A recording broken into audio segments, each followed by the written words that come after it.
At Thanksgiving, my sister discovered I had $12 million and my family demanded I give it to her, claiming she deserved it more. Hello everyone, before we begin today's video, I need your help. We've noticed that the channel is losing traction, and subscribing is one of the best ways you can help us. It's quick, free, and allows us to continue bringing you great content. Your support means everything. Let us keep this channel growing collectively. Thank you very much. Now, let's begin the video. Using a throwaway for obvious reasons, with certain specifics modified to preserve anonymity. So I'm Sarah, 38, female, and I need to get this off my chest. Do you know those family dynamics in which one child can do no wrong while the other appears to be invisible? Yes, welcome to my life. Everything was very typical until I was 8. I was an only kid, and while my parents were not particularly warm and fuzzy, they were present, I suppose. Mom would help me with my homework, and Dad would occasionally take me fishing on Lake St. Clair. We weren't the Brady Bunch, but we were fine. Then came the night that would change everything. I recall my Aunt Kelly showing up at 2 a.m. and telling me to pack a suitcase because Mom was in the hospital. My sister, Rachel, was on her way, but something was wrong. She wasn't meant to arrive for another 2 months. The following few weeks were a flurry of hospital visits and hush chats. Rachel was really little. She looked like one of my baby dolls, but with all these tubes and cables, I wasn't allowed to touch her or get too close. That was the first time I felt it, an invisible wall forming between me and the rest of my family. When they eventually brought Rachel home, our house turned into a sterilized bubble. Mom had an obsession with germs. I'm talking industrial strength disinfection throughout, hand sanitizer stations in each room, and constant cleaning. The harsh odor of bleach still causes me distress to this day. But here's the bit that really messed me up.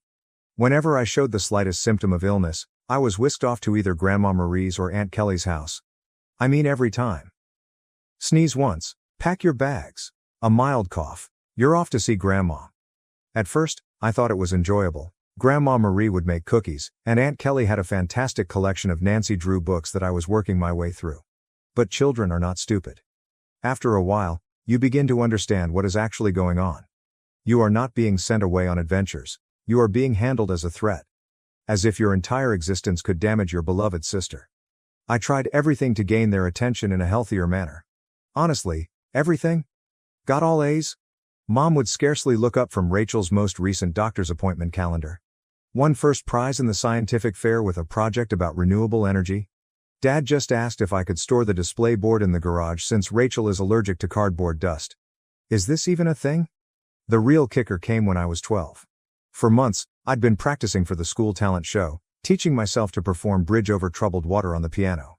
I know it's a little too obvious. Rachel had a 99.1 degree Fahrenheit fever on the night of the show. Guess who did not have anyone in the audience? Meanwhile, 2 weeks later, the entire family, including both sets of grandparents, attended Rachel's 15-minute flute recital, during which she essentially killed hot cross buns.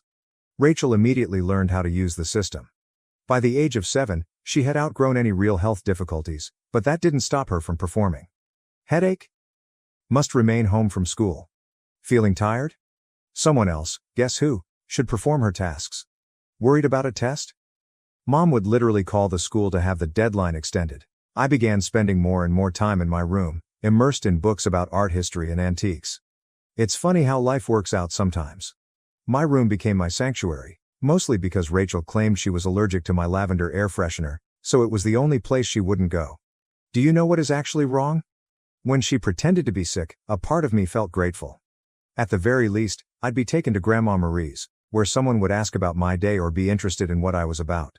Grandma was the one who sparked my interest in vintage jewelry. She had an incredible collection of costume pieces that she let me organize and catalog. I suppose I should have regarded it as prophetic. The worst thing wasn't even the clear favoritism. It was how they rewrote history to excuse their actions. Rachel just needs more attention because she had such a rough start. Sarah's always been so independent. Sarah understands that her sister has special needs. Number I did not comprehend. I was a child who didn't understand why having a good immune system made me less deserving of love. Looking back, I can see how these years shaped me. The persistent message that I was somehow unsafe or inconvenient to be around doesn't just go away. But hey, at least it taught me to be self-sufficient. When no one checks your homework or cares about your triumphs, you quickly learn to be your own cheerleader. High school, the majority of people either loved or loathed it. Me, I regarded it as a ticket out. While Rachel was establishing her drama empire in middle school, I was laying the groundwork for my own escape. And let me tell you, nothing inspires you to accomplish more than knowing that no one will do it for you. Remember how I said I spent hours sorting Grandma Marie's jewelry collection? That taught me a valuable lesson: the need for systematic organization and attention to detail. In high school, I approached everything with the same perspective. My desk at home resembled something out of an organization magazine: color-coded notes, meticulously organized study plans, and everything had its place. Rachel teased me about it, calling me Rain Man. Very great, sis. But here's the thing about being invisible: no one is monitoring your failures or successes. So do whatever the heck you want. I joined every club that would not interfere with my part-time employment at Carson's Diner. Thank you to Carol, the owner, for remembering my birthday when my own parents had forgotten. Debate team? Check. Who is the National Honor Society president? Check. Who is the editor-in-chief of the school newspaper? Check. The debate team was when I truly found my voice. There's something quite rewarding about shattering someone's argument while maintaining complete composure. It also taught me how to negotiate, which I didn't realize at the time but would be useful later. I've won states twice. Rachel had major soccer games, therefore my parents were unable to attend both competitions. She was on the C team, did not even play. The game changer the junior year was when things truly became interesting. I took the SAT and received a flawless score. Not like, oh, pretty good, perfect. I mean, perfect. 1600. You know how many people receive that? Less than 1%. I remember staring at the results screen for almost 20 minutes, convinced it was an error. I rushed home to tell my parents. I realized this is stupid. Mom was in the kitchen assisting Rachel with her English homework. The conversation went something like this. My reaction: Mom. Look, I got a perfect SAT score. Mama. That's nice, honey, but can you keep it down? Rachel's trying to concentrate. She has a big test tomorrow. Rachel, you're correct. Yeah, some of us actually have to study, Miss Perfect. She said. Rachel, sweetie, don't stress.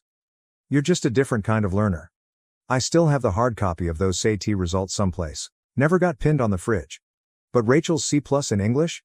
That infant received primo refrigerator real estate, complete with a "we're so proud of you" magnet. College applications. The college application procedure was interesting. I applied to 15 schools without informing anyone. I wrote all of my own essays, gathered my own recommendations, and handled all of the financial assistance paperwork myself. My guidance advisor, Mr. Chen, was the true MVP. My parents were too busy to help me with the FAFSA, so I stayed late after school. Then acceptances began to arrive. Harvard, Yale, Princeton, Michigan, and each one comes with a scholarship offer. I stored them all in a locked box under my bed, knowing what would happen if Rachel discovered them. They'd suddenly shifted their focus entirely to her.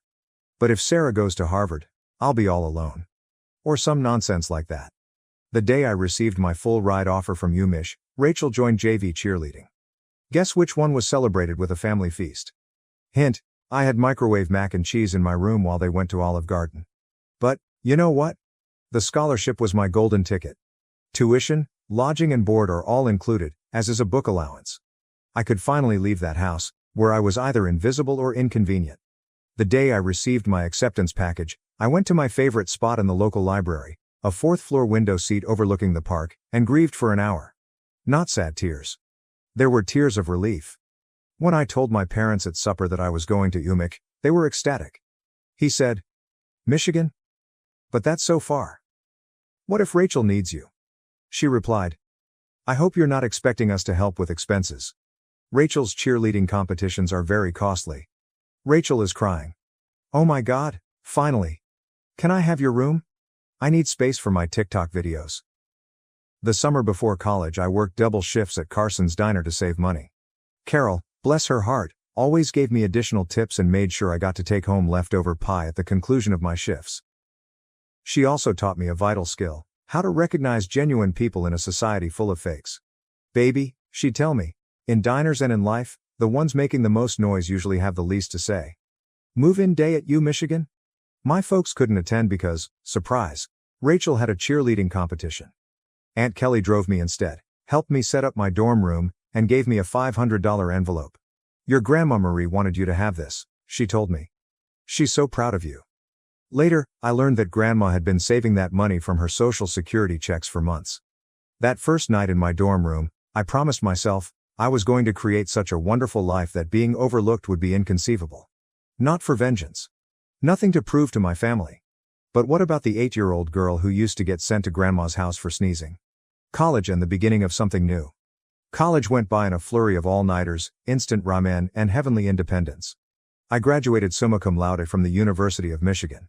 Not that my folks noticed. They were too busy helping Rachel transfer to her third college in 2 years. But this is where the plot takes an unexpected turn. I got an entry-level job at Everett and Phillips Auction House in Detroit. I won't use the real name for obvious reasons, but if you're in the business, you probably know who I'm talking about. A genuine high-end establishment, many old money clients, that type of transaction. I began with their estate sales business, which involved documenting the belongings of wealthy individuals after their deaths. Not exactly glamorous, but it paid the bills. The breakthrough. My first several months were very standard, logging countless china sets, categorizing vintage furniture, and so on. Next followed the Kingston estate. Mrs. Kingston was an elderly widow who had died with no children, leaving behind what everyone assumed was a huge collection of costume jewelry. Rooms filled with the material? This is where those hours at Grandma Marie's came in useful. I'm looking through this stack of jewelry when something catches my attention. It's an Art Deco brooch. Nothing really showy, yet something about it felt different. The weight was unsuitable for costume jewelry. The clasping mechanism was far too complex for a copycat. I believe I spent my whole lunch break that day researching old jewelry markers and signatures. I ended up staying late at the office to use the company's membership to several antique jewelry databases. The more I looked, the more certain I got that this was not costume jewelry. It was the real stuff. Problem was, I was the new girl. Nobody would believe me if I claimed we had a potential treasure on our hands. So I did what the debate team taught me. I meticulously prepared my argument. I spent 2 weeks during lunch breaks and evenings learning everything I could about Art Deco jewelry authentication. I even used some of my pitiful excuse for savings to pay for an online gemology course. Finally mustered the guts to approach my boss, Mr. Harrison. I brought the entire presentation, which included comparative images, historical documentation, and the works. The conversation went something like this. My response: "Sir, I think we might have something significant in the Kingston collection." Harrison, scarcely looking up from his phone, says, "Sarah, we've already cataloged those as costume pieces." You are correct. I know, but look at these makers' marks. They match perfectly with Cartier's 1925 signatures. Harrison, finally paying attention. Where did you learn all of this? My reply was, I did some research. Long story short, the costume brooch sold for $47,000 at auction. It turns out that it was part of a limited collection created for some European set in the 1920s. But here's the real kicker. Harrison started to trust me after that. He began giving me other artifacts to authenticate. Suddenly, my pointless pastime of sorting antique jewels acquired real significance. I devoted myself to learning everything I could about vintage jewelry. I took every online course I could afford. I spent weekends at estate sales, researching items. Even began a small notepad to document various authentication procedures. My apartment looked like a jewelry scholar's fever dream, with walls covered with printouts of vintage hallmarks and certification guidelines. The auction house started getting results. I was discovering important items that others had overlooked, developing contacts with collectors, and knowing the market. My commission checks became larger. For the first time in my life, I was not simply surviving, I was also saving money. Family? Still remarkably uninterested. At Sunday dinners, which I still went to like a fool, the discourse went like this. Mom. Sarah's still at that antique shop, right? This is me. Auction house, and yes. Actually, I just authenticated a rare Tiffany piece. Rachel interrupts. Oh my God, speaking of jewelry. You guys have to see this charm bracelet I bought at the mall. But I didn't care anymore. For once in my life, I had discovered something wholly mine. Something I was actually excellent at. Something unrelated to being Rachel's sister or family disappointment. The Rothschild collection. Then came the Rothschild collection. This was about 2 years into my employment at the auction business. A massive estate. Old money family. There's a lot of buzz in the industry. I was part of the team that cataloged their jewelry collection. And that's when I noticed it. A fairly commonplace Art Nouveau piece that everyone else had missed. I spent 3 days investigating it. I barely slept. It turned out to be a piece from a famous French jeweler's private collection, which was supposed to have been lost during World War II. When it sold at auction for $238,000, Harrison summoned me to his office. I believed I was being promoted. Instead, he said something that completely changed the situation. "Sarah, you're wasting your talent here. You should be running your own authentication business." Initially, I shrugged it off. Me? Start a business? With what money? However, the notion took root. I began doing modest freelance authentication projects on the side. Word spread that I had a terrific site. Private collectors began contacting us directly. One night, I was sitting in my modest apartment, surrounded by jewelry manuals and authentication tools that I had gradually accumulated, when I had an epiphany. This is something I could actually do. I could create anything on my own. So I did what any reasonable person would do. I took out a large debt against my car. I emptied my savings account. I rented a small office space in a less desirable area of town. People believed I was insane. Perhaps I was. I transformed a storage room above a Chinese restaurant that was about the size of a college dorm room. The rent was low because it always smelled like Kung Pao chicken, and the Wi-Fi only functioned if you sat in the corner by the window. But it was mine. The struggle. The first few months were interesting, and by interesting, I mean scary. I'd awaken at 4 a.m. with cold sweats, calculating how many months till my savings ran out. Loan payments felt like a rope around my neck. My office furnishings comprised of, I purchased a card table from Goodwill. A chair I literally found on the curb. Don't worry, it was thoroughly cleaned. However, in the world of high-end jewelry, reputation and contacts are everything. And my experience at the auction house provided me with both. I started small by doing authentication work for local antique dealers. My fees were lower than the larger organizations, but my attention to detail was becoming known. Word spread. 6 months later, a watershed moment occurred. A dealer I had dealt with at the auction house inquired about a collection of Victorian-era brooches. The owner requested confirmation before selling. It turned out to be a massive collection, with pieces from 3 generations of families. I worked on it for 2 weeks straight, rarely sleeping and documenting everything. I discovered 2 extremely rare pieces that had been misinterpreted as later replicas.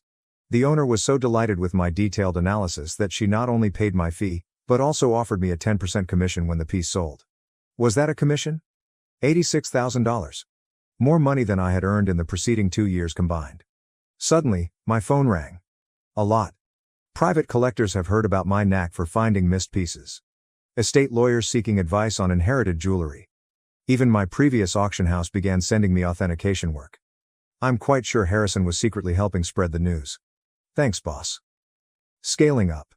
By year 2, I'd hired my first employee, Jenny, a fresh gemology graduate who reminded me much too much of myself at that age. She was extremely intelligent, yet she was neglected since she was quiet. She is now my head of authentication and is well worth her weight in gold. The firm expanded quicker than I could have predicted. Moved to a proper office downtown. Goodbye, Kung Pao chicken odor.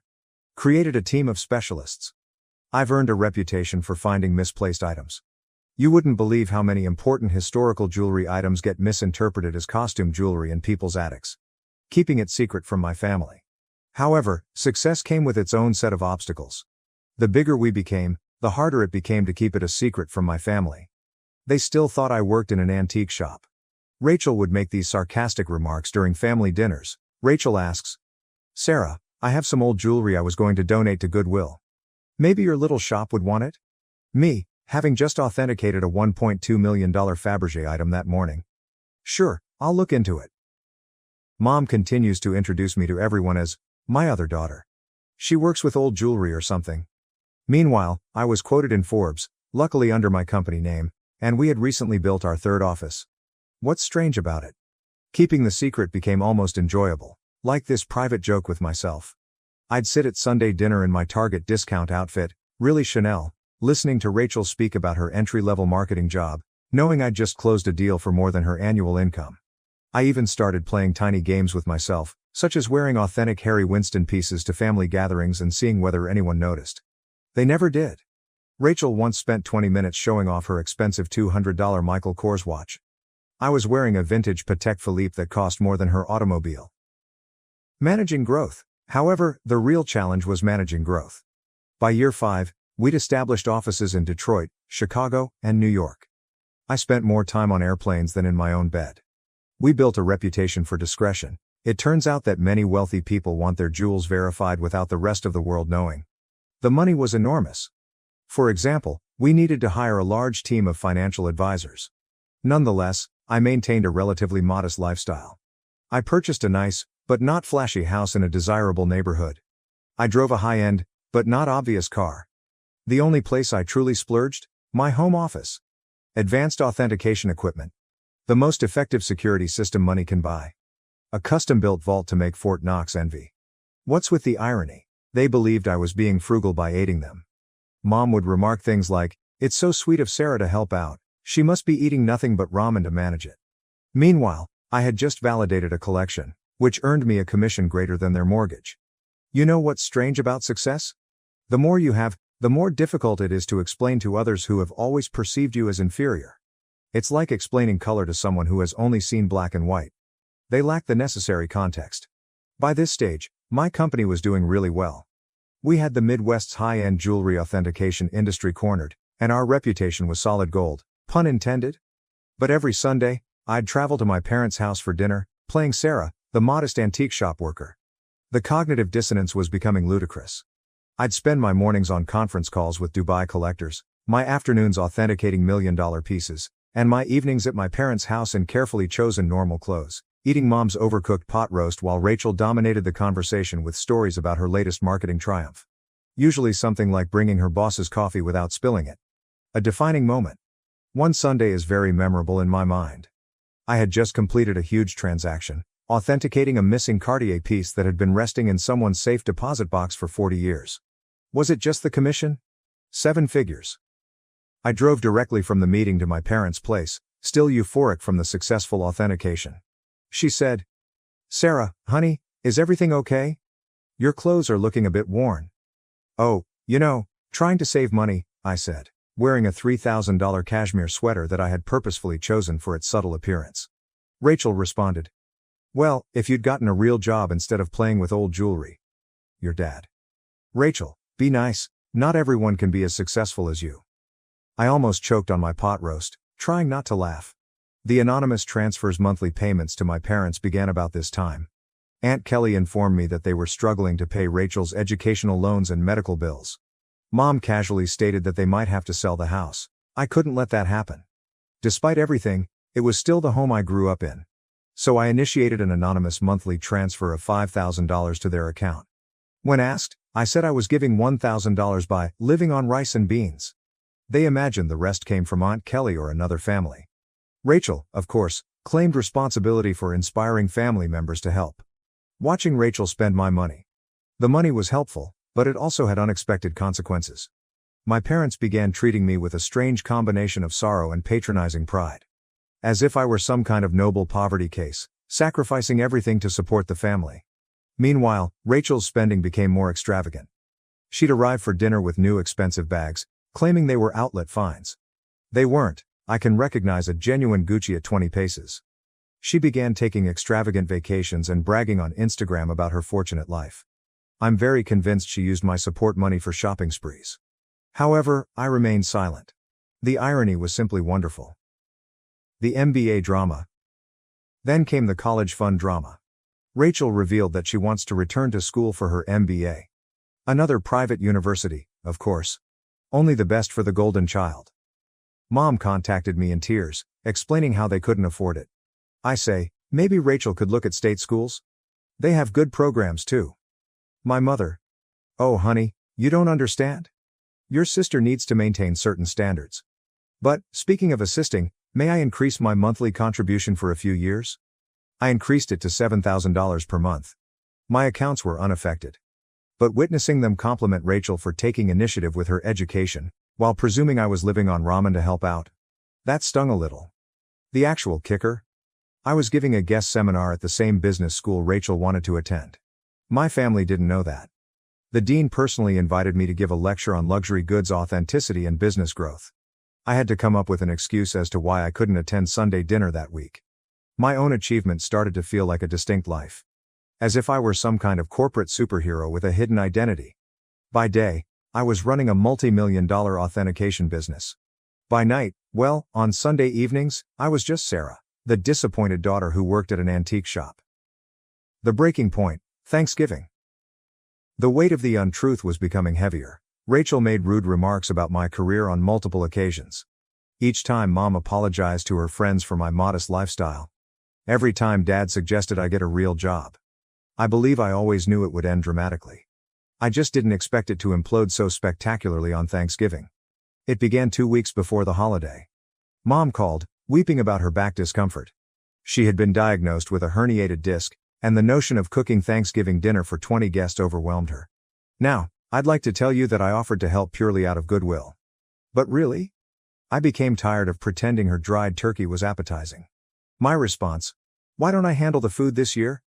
I can have it catered. She replied, oh honey, we can't afford a caterer. My response: don't worry about the cost. I've been saving up. Mom, concerned. You're not taking out a loan, are you? I coordinated everything with a high-end catering firm that I use for business gatherings. They do incredible work, the kind of food that makes you wonder why you ever bothered to prepare yourself. It cost more than my folks thought I earned in 2 months, but whatever. Thanksgiving morning dawned, and I was feeling quite good. I had my laptop with me because I needed to monitor a major online auction in Hong Kong. This magnificent Art Nouveau necklace was for sale, and I had a customer who was interested in authentication if they won the bid. The lunch arrived on schedule, and everything was properly prepared. Rachel, of course, had to respond. Rachel inquired. Store-bought stuffing? Really, Sarah, Mom's is so much better. This is from the girl who once set off the smoke alarm while making toast. Mom was apologizing to everyone for not cooking herself, but you could tell they were enjoying the meal. Rachel shut up after tasting the maple-glazed Brussels sprouts, which, by the way, cost more per plate than her weekly grocery budget. I stepped away from supper and dessert to check my laptop. The auction was getting intriguing, and I needed to be prepared in case my client won. I set up in my old bedroom, which Mom had kept the same since high school. In the meantime, Rachel's room had undergone 3 renovations. That's when everything went wrong. I had left my authentication program running, with many tabs open that displayed various accounts and current agreements. Rachel came in without knocking, some things never change, to borrow my phone charger. She saw my laptop screen and realized this was her chance to finally expose how pathetic her older sister was. Rachel, smirking. Let's show everyone what Sarah's really been up to. Before I could stop her, she took my laptop and walked into the dining room. The big reveal: picture this. 20 people, including aunts, uncles, cousins, and my parents, filled with gourmet turkey and half drunk on pricey wine, which they mistook for Trader Joe's. Rachel's reaction. Time to see what kind of important work Sarah's doing on Thanksgiving. She flipped the laptop around triumphantly, apparently intending to disgrace me with whatever minor antique transactions she assumed I was working on. The room went completely silent. You could hear the fancy clock I got Mom for Christmas ticking silently. She believed it was a reproduction. My screen displayed, current account balance, $12.4 million, pending authentication contract, $485,000. Recent transaction, $1.2 million, Hong Kong auction, company's quarterly profit report, $4.2 million. Rachel's face shifted through 5 different emotions in 3 seconds. The final one landed somewhere between astonishment and nausea. She actually swayed slightly on her feet. Rachel whispers. This cannot be right.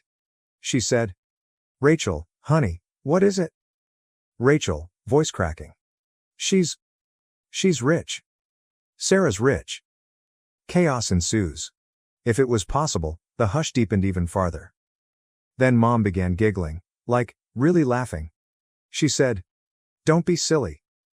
Sarah works at that little antique shop. I rose up carefully, straightening out my basic cashmere sweater, which cost more than their monthly mortgage. Me? Yes. Actually, Mom, I own one of the largest jewelry authentication companies in the country. For years. Those antique shop comments? I authenticate pieces worth millions. That little business you never asked about? It has offices in 3 cities. Dad choked on the liquor. Aunt Kelly dropped her fork. Uncle Mike began coughing terribly. Then Mom's laughing transformed into something else. Her face turned red, then purple. She stood up so quickly that her chair tumbled over. Mom screams, you have millions, and you let us struggle? My response. Struggle? I send you $7,000 every month. She replied. While sitting on millions? Your sister has student loans. So there it was. Instead, Congratulations. Not. Wow, we're so proud. Just outraged that I hadn't given them more money. Rachel began to cry. Surprising, I know. Sobbing about how she deserved to know, and how I had betrayed the family. Dad joined in. My dad. How could you be so selfish? We're your parents. We raised you. That was when I lost it. Years of being disregarded. Years of dismissal. Years of being considered as a family disappointment. Everything poured forth. My response. Raised me? You shipped me off to grandma's every time I sneezed. You missed every achievement, every award, every milestone, because Rachel might feel left out. You never saved a penny for my college but took out loans for her private school. And now, you're mad that I built something for myself. The following 5 minutes were chaotic. Mom screamed about family obligations. Dad is yelling about ungrateful children. Rachel alternated between sobbing and demanding to know just how much money I had.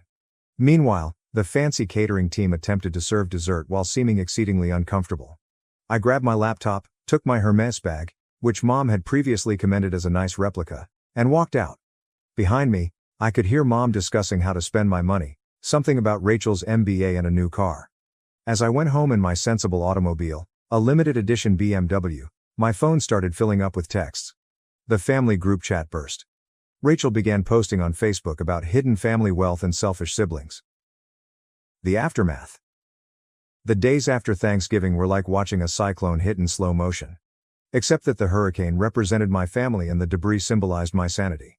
Let's start with SMS messaging. Within 1 hour of leaving supper, my phone had 47 missed calls. More than 200 messages. Mom followed this intriguing progression. 7:42 p.m. How dare you walk out on family? 8:15 p.m. We need to talk about this like adults. 9:03 p.m. Your sister deserves a share of your success. 10:30 p.m. I've already called a realtor about houses in better neighborhoods. 11:45 p.m. Why aren't you answering? This is your mother. Meanwhile, Rachel had become a full-fledged social media fighter. Rachel, on the other hand, had fully embraced social networking. She wrote an enormous rant on Facebook about how her millionaire sister had been hoarding wealth while watching her beloved family struggle. The comments section was insane. Distant cousins and former high school classmates, whom I hadn't spoken to in years, suddenly formed strong ideas about my moral character. But this is the bit that really grabbed me. Rachel actually posted, all those years of me trying to help Sarah's career, giving her advice about moving up from that little antique shop, and she was secretly wealthy. The betrayal hurt so much I nearly threw my phone across the room. What was the only career advice she ever gave me? I suggest I try selling jewelry on Etsy. If you're unfamiliar with the term, flying monkeys occur when toxic family members send others to guilt trip you. Aunt Susan, whom I saw maybe once every 3 years, called to inform me that family is everything. Uncle Bob, who I'm pretty sure still believes I'm 12, emailed me a lengthy lecture on the importance of sharing wealth. Even my third cousin's wife's sister, how did she acquire my number, felt compelled to express her thoughts on family obligation. But the real fun began when they arrived at my workplace. I arrived in on Monday morning to find Mom, Dad, and Rachel sitting in our reception area.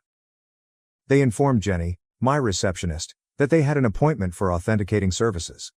Rachel clutched her Michael Kors bag as if it was genuinely worth something. The conversation went about as well as one would expect. Your mother. We've discussed it as a family. I said. A family discussion, without the family member you're discussing. Mom, ignoring me. And we think it's only fair that you set up trust funds for everyone. Rachel responds. I need at least $2 million to start my new life properly. Dad said. And your mother and I would like to retire. We're thinking a beach house in Florida. This is me. Did you miss the part where I've been sending you $7,000 monthly? Rachel responds. That's nothing compared to what you have. You owe us. You're thinking, I owe you? For what, exactly? The years of being ignored? The missed graduations? The constant comparisons? Mama. Don't be dramatic, Sarah. We gave you everything. My response. No. I gave myself everything, and you know what? I'm done. Right there in my own office lobby, I took out my phone and canceled the monthly transfers to their account. Mom gasped as if I'd slapped her. Rachel began her phony crying performance, but quickly stopped when she saw it wasn't working. Then things became ugly. They refused to leave. I had to contact security. Seeing my 60-year-old mother being dragged out while yelling about ungrateful children was bizarre. Jenny asked whether I wanted to press charges. I said no. However, I did have their names placed on the building's do not admit list. The harassment lasted for weeks. New telephone numbers. Fake email addresses. Even tried to contact me through my company's customer service. I finally had to issue a formal legal notice, threatening harassment charges. Mom then played her final card. She called Grandma Marie. But here's the thing about Grandma Marie, she is wiser than all of them together. How did she respond? Good for Sarah. About time someone in this family succeeded on their own terms. Mom did not speak with her for 2 months after that. It has been 6 months since Thanksgiving. I relocated to a new home, with better security. I changed all of my numbers. What about the company? We are doing better than ever. It turns out that my family problems attracted several high-profile clients who respected my caution in the circumstance. Rachel continues to write passive-aggressive updates about toxic wealth and family betrayal. According to what I've heard, she is beginning her own jewelry authentication firm. Good luck on that. Mom and Dad finally stopped trying to contact me when my lawyer wrote them an official letter outlining how the harassment charges would affect their lives. They're now informing everyone that they never wanted my money anyway, and that they're praying for my salvation. What's the best part? For the first time in my life, I feel liberated. No more Sunday dinners full of sly insults. No more downplaying my accomplishments to spare their feelings. No longer financing for the Rachel show. My therapist believes I am finally establishing healthy limits. I say, I am finally living authentically. So, that is my story. Reddit? Thanks for allowing me to share it. Special thanks to the catering firm, who sent me a Christmas letter stating that the Thanksgiving meal was the highlight of their year. Edit, responses to common questions. Yes, I am still in treatment. No, I do not regret cutting them off. Yes, Grandma Marie is doing well. She's coming to visit next month to help me catalog a new collection. One last thing. To Rachel. I know you're probably reading this. What about the Cartier bracelet you're wearing in your most recent Instagram post? Definitely a fake. Just saying. My parents kicked me out on Thanksgiving for not paying for a vacation. A month later, they asked for help after my brother lost $25,000 gambling. This is our thanks for your little support, they stated. I told them I stopped paying the bills and fled, but they laughed. A month later, Thanksgiving was meant to be about family and giving thanks. Instead, my father looked me dead in the eye in the middle of supper and told me, "You have to leave." I froze, fork halfway into my mouth. What? My mother avoided my gaze. My younger brother and sister kept their heads down, pushing food around on their plates as if they were trying to disappear. My father, on the other hand, appeared serene, as if he'd already made up his decision. "This is our gratitude for your small assistance," he remarked, shaking his head. I gave out a quick laugh, believing it was some sort of strange joke. "What the hell are you talking about?" My father reclined back in his chair, arms crossed. "You're not pulling your weight, Jack. You've been here for months, and we don't see much help from you." I stared at him. Am I not doing my fair share? I had been living with them for a few months, but I wasn't just sleeping on their couch. I held a full-time job. I bought groceries not only for myself, but for everyone. I paid for takeaway when they didn't want to cook. I also paid my younger siblings' internet bills because they required them for school. And it doesn't include the times I provided my father with petrol money or auto maintenance when he grumbled about being short. I wasn't anticipating a prize, but being told I wasn't contributing at all? This was ridiculous. I scoffed. "Are you serious? I've paid for stuff." "Not enough," my father interrupted. "You're a grown man. You should take care of yourself." And that's when it struck me. It wasn't just about me staying at their house. This was about the talk we had a few days before. They had asked me to pay for the vacation. Not just a weekend getaway, but a full-fledged luxury resort with flights. They wanted me to pay for the entire thing. At first, I assumed they were joking. When I learned they weren't, I said no. My father's face darkened, and my mother gave me this look as if I had personally offended her. After that, things got weird. They stopped talking to me so much, and now they're kicking me out. I breathed slowly. "So this is about the vacation, huh?" My mother pursed her lips. "Jack, family supports each other." I laughed. "Yeah. And what exactly have you done to support me?" My father threw his hand down on the table. "Enough. If you're not willing to help, then you can leave. Simple as that." I shake my head. "Fine, I'll go." I gazed between them. And I'm done paying for everything. No more groceries, no more bills, no more helping out. That made my father giggle. Go ahead, loser. See how long you last. I gazed at my younger siblings. My sister was staring at her plate. My brother would not look at me. Nobody would stand up for me. That night, I packed my belongings. It did not take long. I hadn't really settled back in. I'd always assumed this was only temporary. I discovered a cheap place in the neighboring town. Not fantastic, but mine. Then, for a month, nothing. No calls, no texts. I assumed they had washed their hands of me, and I was comfortable with that. Until one night the phone rang. I noticed my mother's name on the screen. I nearly didn't answer it, but something told me it wasn't a random call. Something wasn't right. It had been a month since Thanksgiving and I hadn't heard anything from them. Not a single call. Not a single text. At first, I kept checking my phone, expecting my mother, or perhaps my sister, to contact me to see how I was doing. Nothing. I told myself I didn't care and was better off, but it still hurt. I had spent months assisting them, ensuring my younger siblings had what they required, and paying for items without being asked. And once I stopped, it was as if I never existed. But, after a while, I started to like the silence. My apartment was small and shabby, and I could hear my neighbors through the thin walls, but it was mine. Nobody asked me to pay for their groceries. No one expects me to pay their expenses. For the first time in months, my paycheck lasted. I could purchase something for myself without feeling guilty. Then, suddenly, my phone rang. I had just sat down with a plate of leftover takeout when I saw my mother's name flash across the screen. I simply stared at it for a second, perplexed. They hadn't called me since I left, not even to see whether I was still alive. And now, suddenly, they're reaching out. For a second, I considered ignoring it and sending it to voicemail. But something felt off. I sighed and responded. Hello? There was a pause on the other end. Then my mother's voice came through, quieter than normal. Jack. We need your help. I nearly laughed. Now you need my help? What, did your vacation plans fall through? I asked, not trying to mask my sarcasm. She did not respond. Instead, she simply replied, It's Ryan. That made me sit up. What about him? She paused. I could hear muted voices in the background, my father shouting something I couldn't understand. Then she explained, he lost $25,000.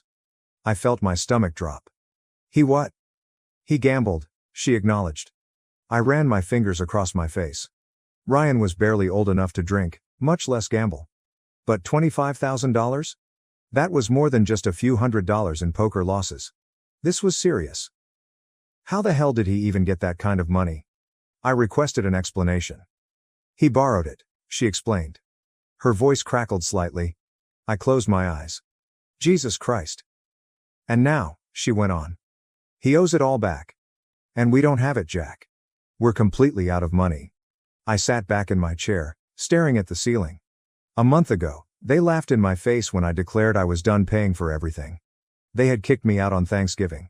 And now they're desperate for my assistance since my foolish brother has gotten himself into a huge debt. It would have been so easy to hang up on them and tell them it wasn't my problem. Allow them to deal with it. But, despite everything, I couldn't. Ryan might have been foolish, but he was still my brother. And if he did borrow that much money, it was not from a bank. This was horrible. I breathed slowly. I'm coming over. My mother's voice was filled with relief. Thanks, Jack. I didn't respond. I simply hung up, grabbed my keys, and walked out the door. I had no idea what I was entering into. But I knew that this was only the beginning. The drive back to my folks' place felt odd. I hadn't been there since the night I left, and I never expected to return so soon. The neighborhood looked the same. Even in late December, a few houses still had Christmas lights up. The same old beat-up automobiles sat in the drives. Everything was exactly as I remembered it. However, it felt different. I pulled into the driveway and sat there for a while, clutching the steering wheel. Part of me wanted to turn back and drive away. But I sighed, exited, and proceeded to the front door. Before I could knock, my mother opened the door. She appeared weary. Jack, she sighed. Come in. I stepped inside. The house smelled the same, like cinnamon air freshener and whatever cheap candle my mother always bought, but the energy was utterly different. Ryan was seated on the couch, stooped over and staring at the floor. My father stood at the dining room table, arms crossed, appearing angry. Nobody spoke for a second. Then I asked, "All right, someone tell me what the hell happened." Ryan did not look up. My mother sat next to him and caressed his back like if he were a young child who had just skinned his knee. My father was the one who reacted. "Your brother was an idiot, that's what happened." Ryan eventually spoke, and his voice was quiet. "I didn't mean for it to get this bad." I stared at him. "How do you accidentally lose 25 grand? He let out a nervous breath. "It started small. Just a couple hundred. Then I won big, so I kept going." He eventually looked up at me, his face pallid. "And then I lost everything." I shake my head. "Okay, but you didn't have 25 grand to lose. So who the hell gave you the money?" Ryan paused. My father responded for him. "He took out a loan." Something about how he said it made my stomach turn. "What kind of loan?" My mother spoke up calmly. "Not a bank loan." I felt my jaw tightening. "So, what? Some backroom loan shark?" Nobody responded, but their quiet revealed everything I needed to know. Jesus Christ. I squeezed the bridge of my nose. "Okay. And when exactly is he supposed to pay this back?" "End of the week," my father mumbled. I let out a slow breath. "And you have nothing?" My mother shook her head. "We're already maxed out on our credit cards, we don't even have enough for next month's rent." I leaned against the wall and took everything in. A month ago, they declared me a loser and kicked me out. They were now drowning in debt, desperate, and looking to me for help. I had the money. Not all of it, but I'd been saving since I moved out. I could handle at least half of that. But, should I? They had completely abandoned me. My father had literally laughed at me as I walked out the door. But Ryan. He was different. Yes, he'd been a jerk, but I could see fear in his eyes. If he owed money to the wrong people, this was more than just a lesson to learn. It was risky. I breathed sharply. "I can cover some of it." My mother gave a sigh of relief. My father said nothing. Ryan only nodded, his gaze fixed on the floor. "I'll wire you 12 grand, I announced. "That's all I can do." My mother grabbed my hand. "Thank you, Jack." I drew away. "Don't. Just make sure this never happens again." I turned to Ryan. "And you? You're going to pay me back, every damn cent." He gulped heavily. "I will." I did not believe him. But I'd deal with it later. For the time being, I had simply bailed them out. Even though I knew I shouldn't have, I couldn't help but wonder if this would make a difference. Little did I know how incorrect I was. I wired the 12 grand that night. My mother nearly sobbed. My father whispered what I believe was a thank you, but he couldn't look me in the eye. Ryan only nodded, still looking sick to his stomach. I did not remain after that. I made it clear that this was a loan and not a gift. And Ryan would repay me. Nobody argued. As I drove back to my apartment, I reminded myself that I had done the right thing. It was not about my parents. It was about Ryan. He was my brother. And, as much as I wanted to let them all sink in the disaster they'd created, I couldn't stand by and watch Ryan get harmed over something silly. A week has gone. Then 2. Then a month. And nothing. Ryan had not sent me a dime. No calls. No texts. Nothing. I waited and gave him the benefit of the doubt. Perhaps he was back on his feet. Perhaps he was working things out. Then one day I broke down and called him. He responded after a few rings. "Hey, Jack." I got straight to the point. "Where's my money?" There was a pause. I don't have it yet." I clenched my jaw. "You said you'd pay me back." "I will," he replied promptly. "I just need more time." I scoffed. "More time? Ryan, it's been a month. You haven't even sent me $20. He became quiet. I could hear background noise, possibly from a video game. He wasn't even working, right? I felt my patience crack. "You're screwing around, aren't you?" "No, I'm trying, man, I'm just..." I cut him off. "I don't care about excuses. I bailed you out.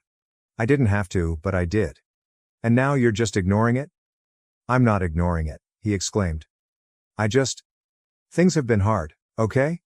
I laughed bitterly. "Yeah. Well, things are gonna get a lot tougher if you don't start paying me back." Silence. I exhaled. "Whatever. Just figure it out." So I hung up. I expected something after that. 100 here, 50 there, whatever. Still, nothing. A week later, I decided to ask my parents instead. If they had the money to bail Ryan out, they could help him repay me. Right?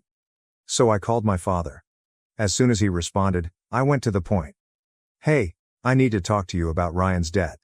My father gave a frustrated sigh. What about it? He hasn't paid me anything, not a dime. So? I halted. What do you mean, so? You gave him the money. That was your choice. My hold on the phone intensified. It wasn't a gift. My father gave out a dry laugh. Well, that's your problem. I believed I had misheard him. Excuse me? You chose to help him, my father said, as if explaining something to a child. That's on you. Don't come crying to us about it. I was surprised and didn't know what to say at first. Those were your exact words, I finally said. Family helps each other, you said when you kicked me out. But now that I need support, that no longer applies. Jack, you're an adult, he continued, his voice stern. Now handle your own problems. I gave a quick laugh. Wow. So, if you need money, family helps each other. But when I need, I'm on my own. That's life, he remarked dismissively. Don't you like it? Too awful. I felt sheer wrath rise up my spine. They asked me to come back. They begged me to save them. And as soon as they got their way, they abandoned me. Got it, I replied coldly. Enjoy your life, Dad. I hung up. I sat there for a minute, staring at my phone, trying to understand how deep their selfishness went. That's when I realized something. I wasn't about to let this go. Not this time. They assumed they could walk all over me. They were about to learn how mistaken they were. I sat in my apartment, staring at my phone and repeating my father's words over and over. Handle your own concerns. That is life. They genuinely felt they could just use and discard me. That I would continue playing their game. Keep bailing them out while they trample all over me. They didn't know who they were dealing with. I wasn't about to let this go. I spent the following few days contemplating. If Ryan didn't pay me back, and my folks ignored it, I needed another way to receive my money. And then an idea struck me. One so basic, I couldn't believe I hadn't thought of it sooner. I could still access my folks' Wi-Fi and cable accounts. I had set them up while I lived there, and the bills were always in my name because I was the one who paid for them. And guess what? They never updated the billing information after I departed. So I logged in and canceled everything. The internet is gone. Cut off the cable. Streaming services are disabled. They were officially off the grid. I sat back, waiting. Sure enough, my mother called the next morning. Jack, she replied, agitated. The internet's down. I pretended to be clueless. Huh, that's odd. She sighed. Could you look into this? Your sister has schoolwork, and we can't even watch television. I smiled. Oh, I already know what happened. What? I canceled it. Silence. You what? She finally spoke. I canceled everything. Internet, cable, Netflix, and whatever else you were using is no longer available. Jack, she gasped. Why would you do that? I slumped back in my chair. I'm not sure, maybe because I'm still paying for it? But, your sister needs it for school. Then maybe, I responded slowly. You should pay for it yourself. I could hear my father in the background. What is going on? Jack canceled everything, my mother hissed. Good, my father said. We don't need him. I laughed. Yeah. Let's see how long you can do without Wi-Fi. My father grabbed the phone from my mother. Listen, you little... I hung up. This should have been the end of it. But I didn't know what would happen next. A few days later, when I got home from work, something seemed off. My apartment's door was unlocked. I always locked the door. Always. My stomach twisted as I gradually pushed it open. Then I saw it. My apartment had been wrecked. Cushions were thrown everywhere, my laptop was missing, my drawers were ripped open, and my television was gone. I stood there shocked. And then it struck me. This was not a random break-in. This was them. My family had broken into my house. And I'd just declared war. My heart pounded as I stood in the middle of my destroyed flat. My laptop is gone, my television is gone. Drawers were pulled open, clothes were flung everywhere, I clenched my fist. I know who did it. This was not a random break-in. This was them.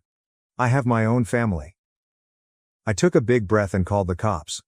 When the officer arrived, he took one glance at the mess and inquired whether I had any suspects. I did not even hesitate. I think my parents and my brother did it. He raised an eyebrow. Family? I nodded. I used to live with them. They kicked me out, and now we're not on good terms. I detailed the entire thing: money, Wi-Fi, and debt. They most likely assumed this was vengeance. The cop took everything down. Then he posed the big question.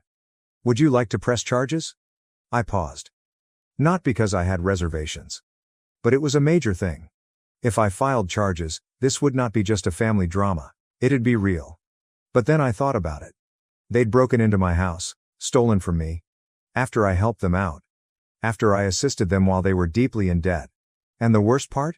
They presumably assumed I would do nothing. That I would simply accept the hit. As I always do. I met the officer's eyes. Yes, I answered. The next day, the cops arrived at my parents' house. I was not there. But I got a call from my mother shortly after that. Jack, she was practically screaming. What did you do? I slumped back in my chair. You broke into my place. You stole my belongings. What the hell were you expecting? It wasn't a big deal, she responded. You just what? I snapped. Taught me a lesson? Did you take back what you believed you deserved? Tell me, Mom, do you even feel horrible about this? She became silent. Then, in a low voice she added, you didn't have to call the cops. I laughed. Oh, so if I help you, I'm family, but when you rob me, I'm expected to let it go. It wasn't robbery, she argued. The cops disagree. She huffed. Jack, we can fix this? Simply drop the charges. No. Her breath caught. What? I said no. She gasped, like if I'd slapped her. Jack, this is serious? Your brother, I gave him 12 grand, I snapped. And he still hasn't paid me back. Now he's breaking into my home? I'm finished. Silence. Then she made one last move. The guilt trip. Are you really going to do this to your own family? I took a deep breath. No, Mom. You did it to yourself. So I hung up.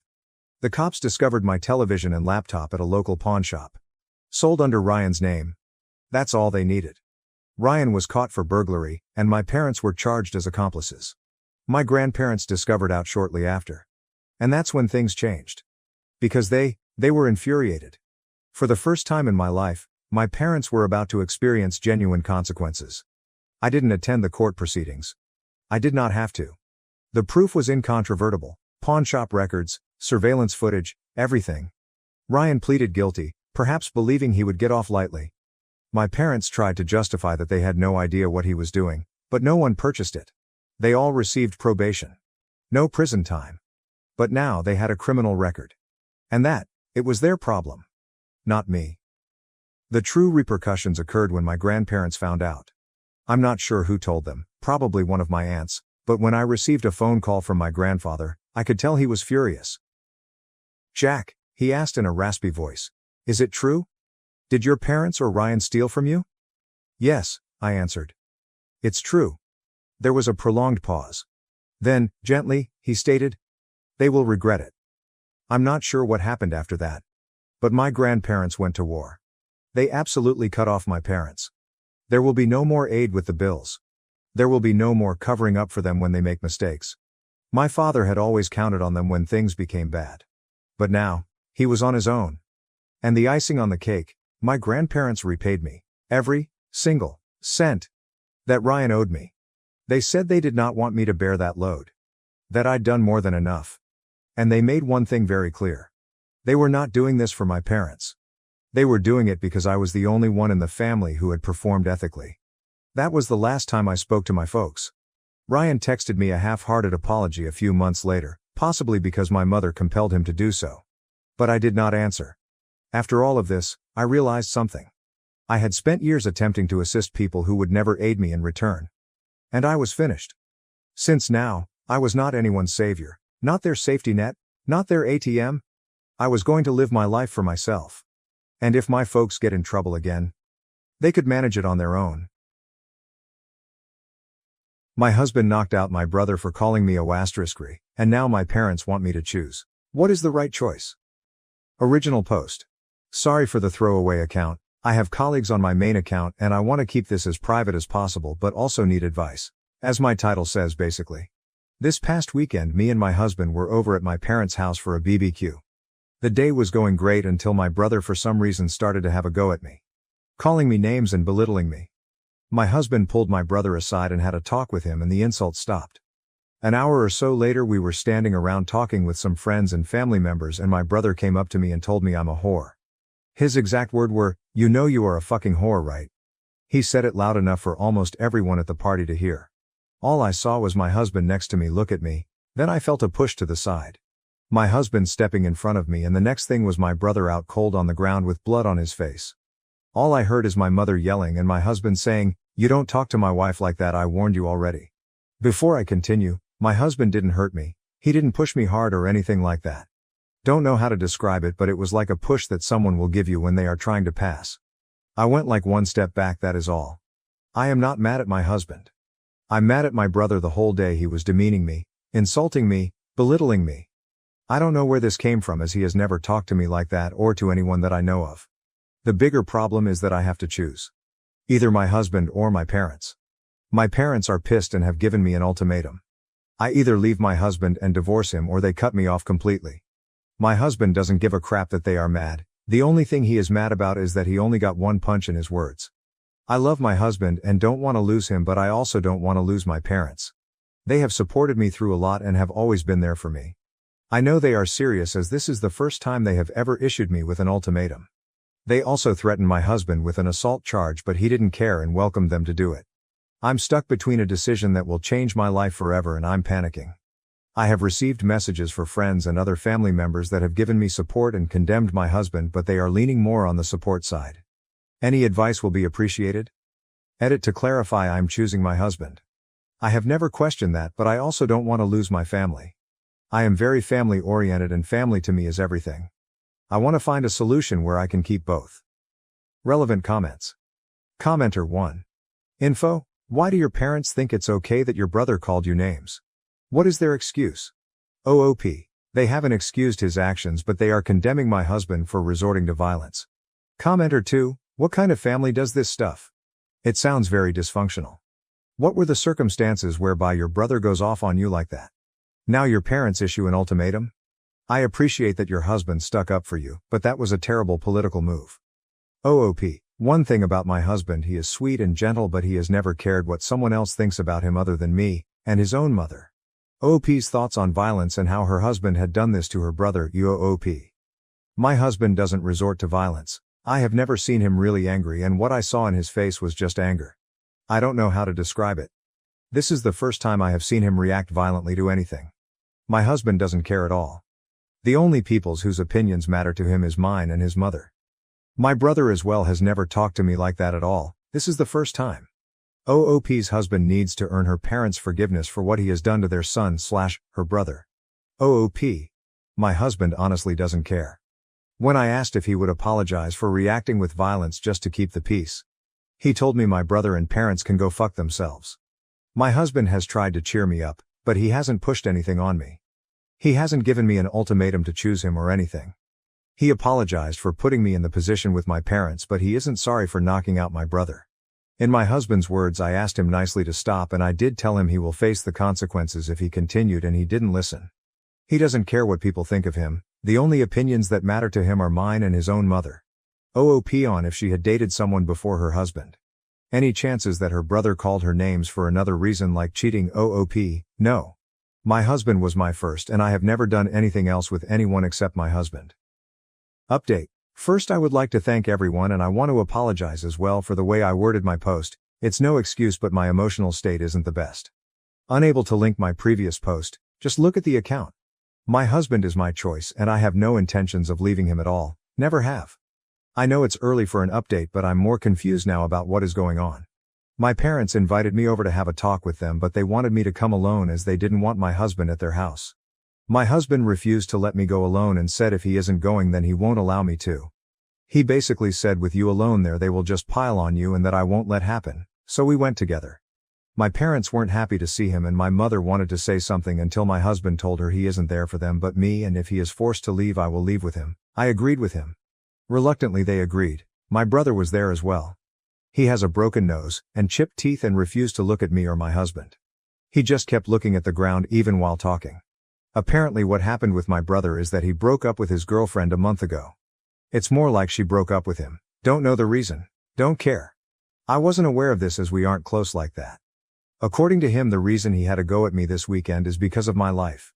According to him, my perfect life with my husband kept popping up on his feeds and he got jealous. Everything on my social media is with my husband. I don't really use it for anything else, but his feed was full of my posts and that set him off as I had something that he didn't. It got worse when he overheard me and my mother talking when I had a discussion with her over children. Me and my husband are currently trying to have a baby and that just made everything worse in his head. His life was falling apart and mine was going perfectly and was trying to have what he wanted with his ex. He said he didn't take my husband seriously when he pulled him aside and my husband warned him. I seriously don't know why he went after me as nothing he said was true in any sense and I did ask him why he said those things. He refused to answer me.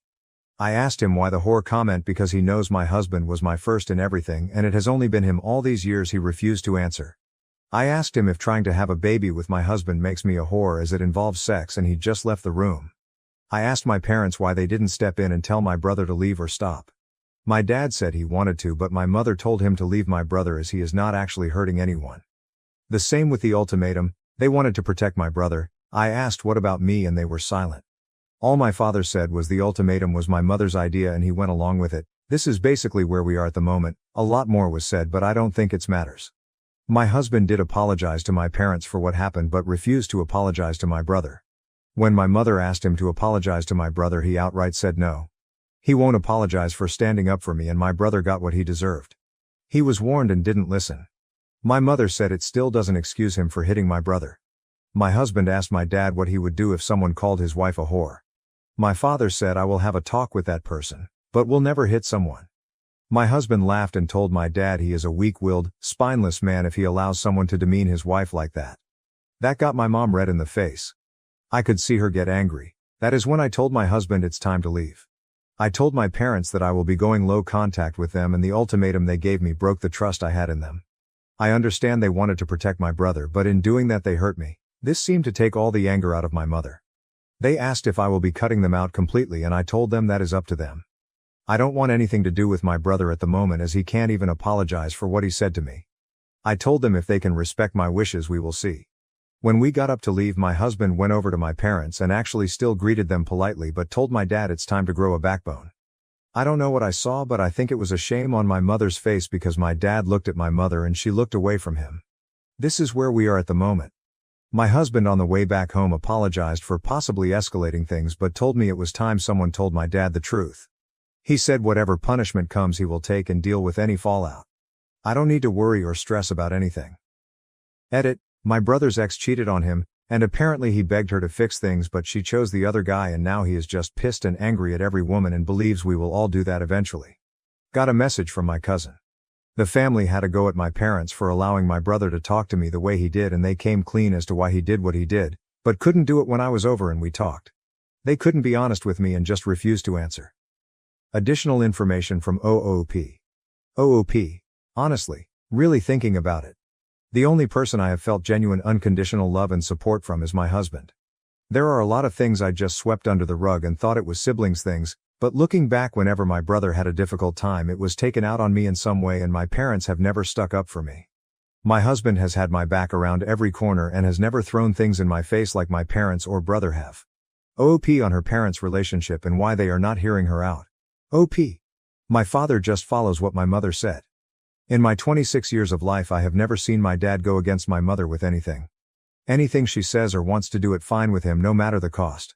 For instance, my dad basically has no friends as my mother didn't like them so he gave them up and hasn't made new friends because when he tried my mother finds something she doesn't like about that person and he agrees. OOP should have gone alone to talk with her parents and brother about her husband's behavior. OOP. So I should take the way he worded it over the fact that he wanted to be there and make sure I'm not getting gaslighted. I took it as he want to ensure I'm safe and what happens doesn't happen again. My wording is bad as my emotional state isn't the best that is on me and I should have probably double-checked everything before posting but his emotional state can't be any better than mine. He is dealing with everything and on top of that he is trying his best to keep my mood up.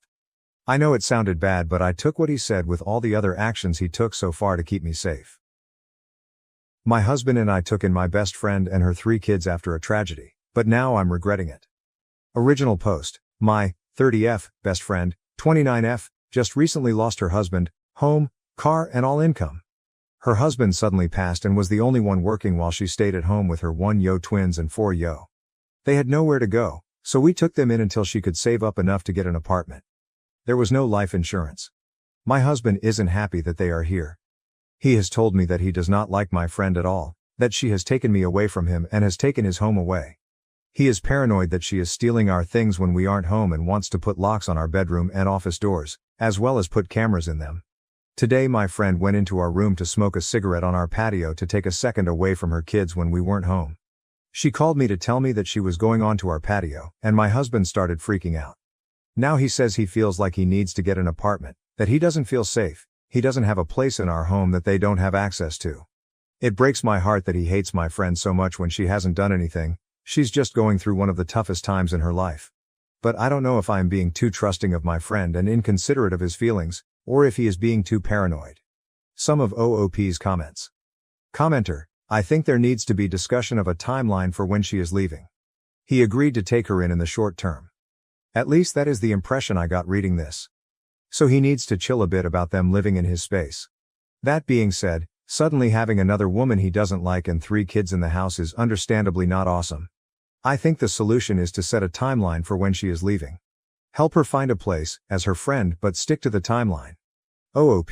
Downvoted. The agreement was a medium-term stay, 8 months to get her kids into daycare, get a job, save up for a car and home. I do think it was a mistake to not have a solid move-out date set for her.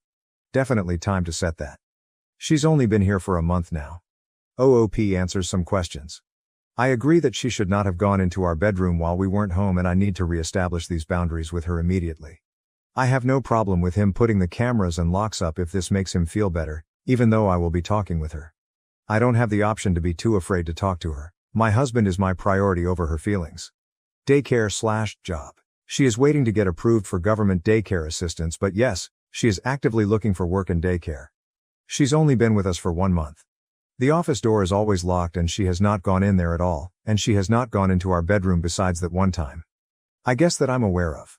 Commenter: if you are in the United States, the children would be eligible for Social Security benefits. You should encourage your friend to apply for those if she hasn't already. Your friend and her children may also qualify for Medicaid health benefits too. OOP. She has been applying for everything possible. I will make sure she also has applied for these. Thank you. Commenter: this OP, how long are they already in your home? Who is paying for food, diapers, and the very important cigarettes? Are you so sure your husband is not right and she is snooping everywhere where she should not snoop? When you live with friends, you get to know them. Why do you not let your husband put up cameras? Are you afraid he is right, and do you not want to stand up against your friend for your husband?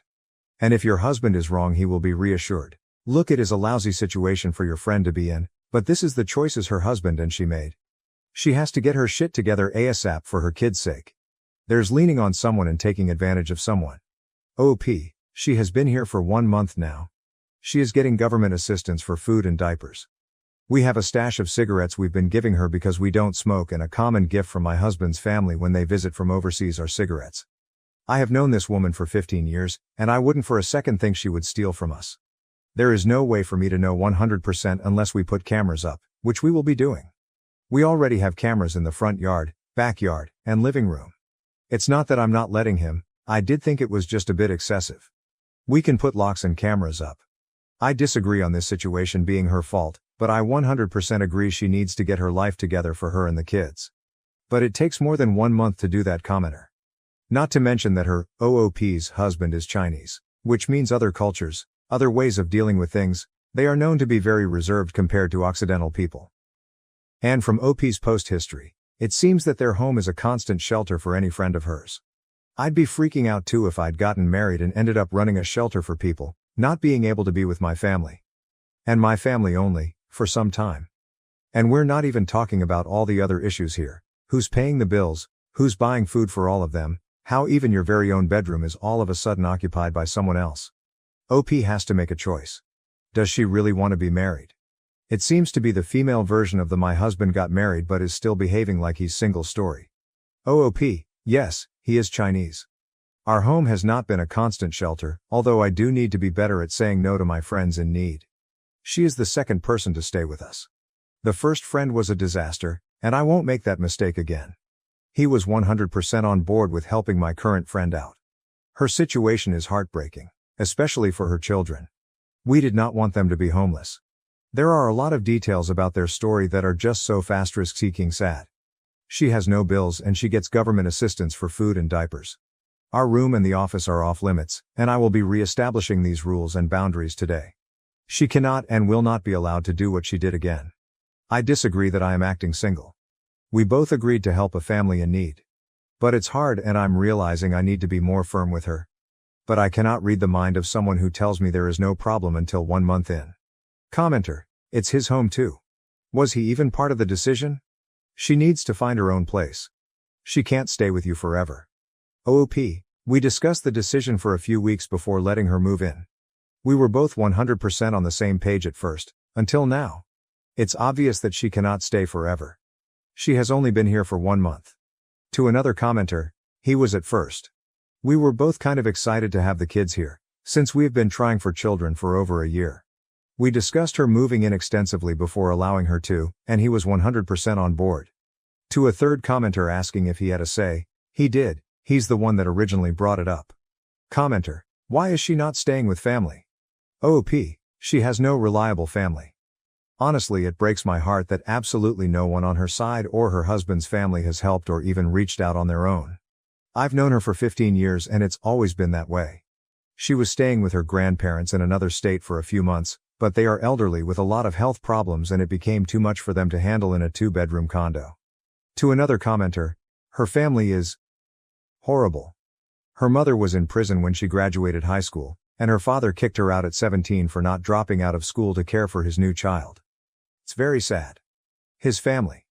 There was no contact with his family even before he passed, unfortunately. She's taking advantage of you. She is not taking us for granted at all. She keeps the house clean, cleans up after herself and her children, has assistance for groceries and diapers, waiting to get approved for other assistance. This is the only problem we've had with her in the month she's been here. Her situation is heartbreaking, especially for her 3 children. If it was just her, we would have said no. My husband and I were on the same page with letting her stay. We agreed to 8 months, but I do agree that we need to set a specific move-out date. Commenter: did you agree with your husband for her to stay for 8 months? Why save to get a car? She needs a deposit for house rental.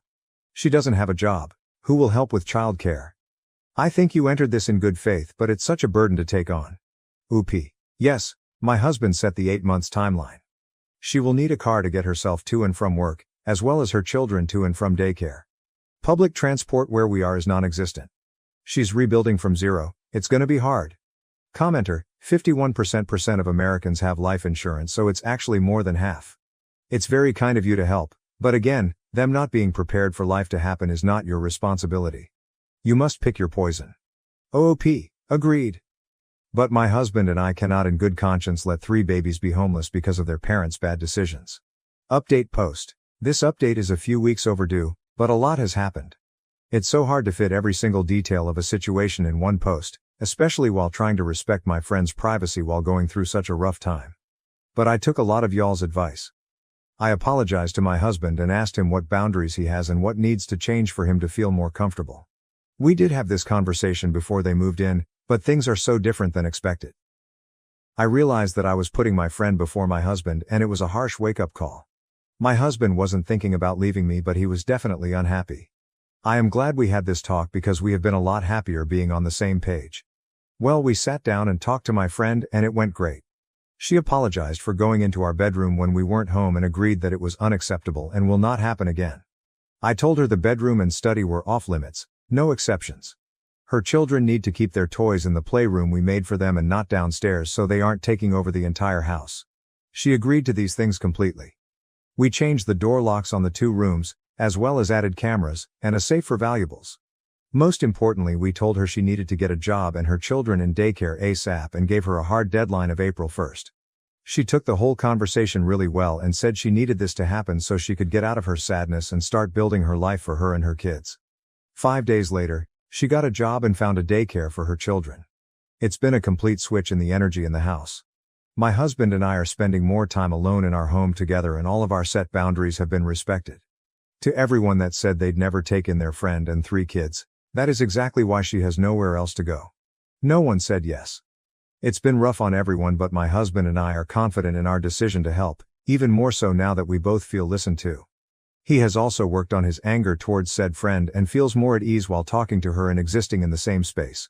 It also helps that he sees she is taking our rules and deadlines seriously and acting accordingly. Reddit obliterated me, and while I don't agree with kicking her out, I appreciate the brutalness that made me realize I was not backing my husband the way I vowed to. Some of OOP's comments. Commenter. Children in daycare. You are delusional, she cannot afford that. OOP. No, she can't. She has assistants and found an in-home daycare that is working with her. She still has to pay some, but it's a lot more manageable. Her smoking. Her smoking isn't my concern. If I put my energy into micromanaging everything she does, I'd go insane. She got her children in a daycare and got a job. I'd say she is getting her shit together. Commenter. Yikes, April, she should be out of their way before then. OOP, 6 months to start from scratch is almost not enough time. We are happy with the move-out date. Commenter. I don't know if I said it in the other post or not, but keep in mind that if you let someone stay in your home, you will have a hell of a time getting rid of them if your friend suddenly decides she doesn't want to leave. OOP. I'm not sure how much these will actually help, but we did create a written contract with the rules and move out the date that we all signed. Maybe it won't really hold up in court, but it's something.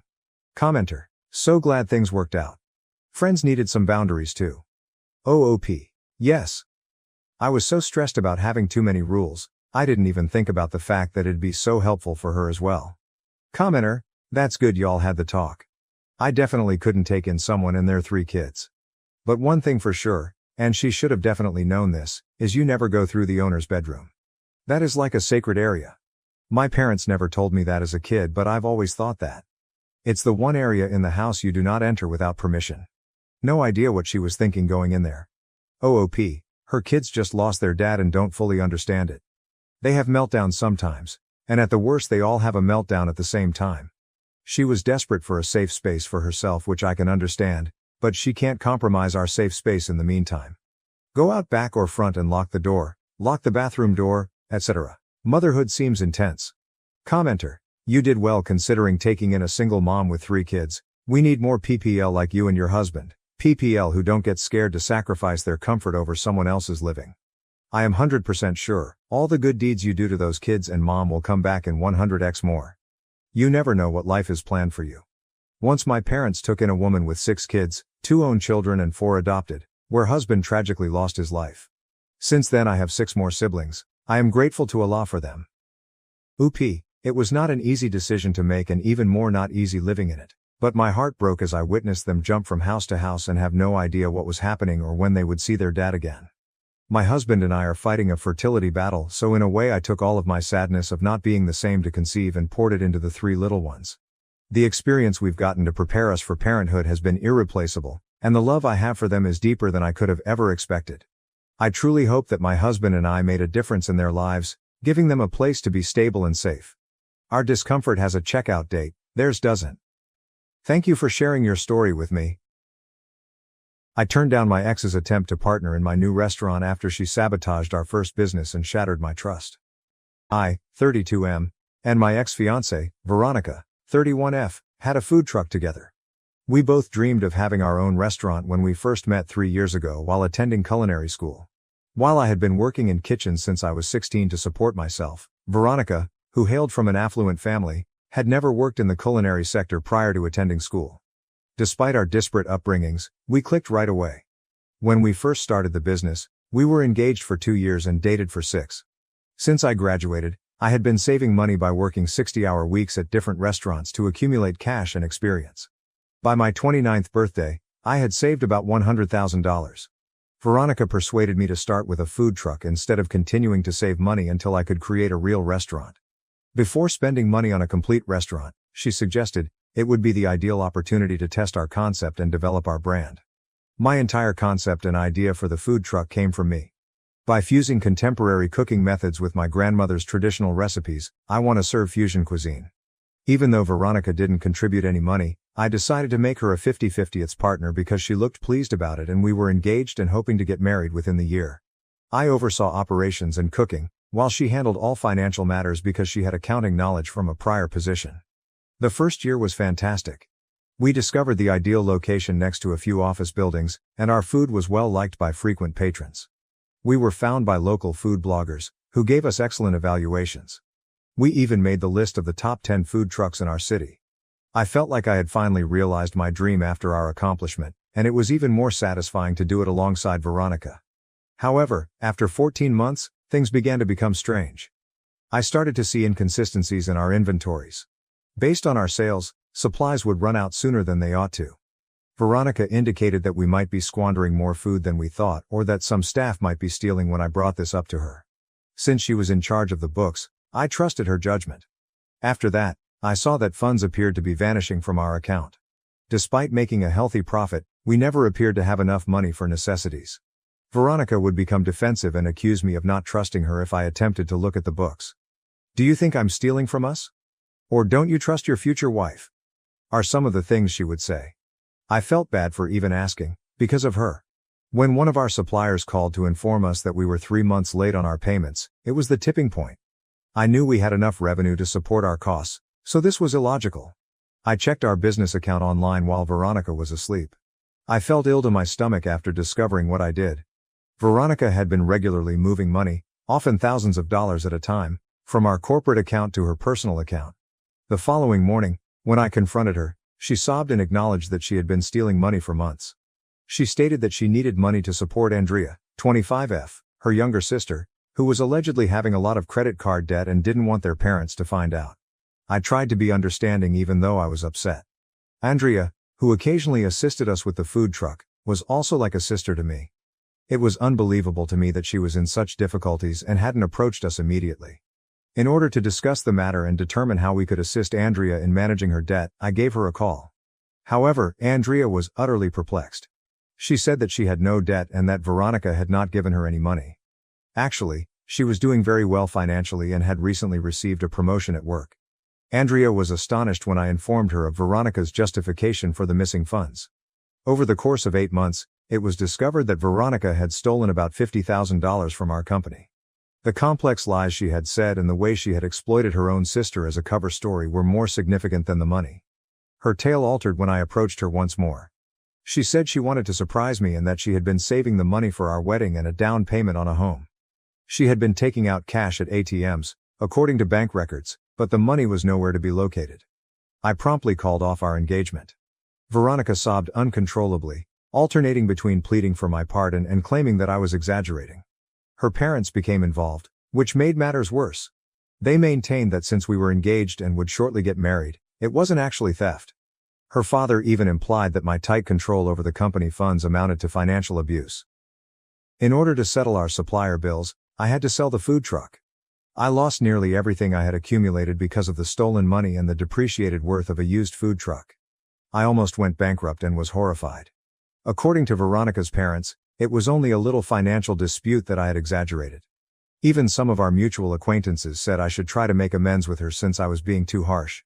After working at several jobs for 2 years and saving every penny, I eventually launched my own tiny restaurant 6 months ago.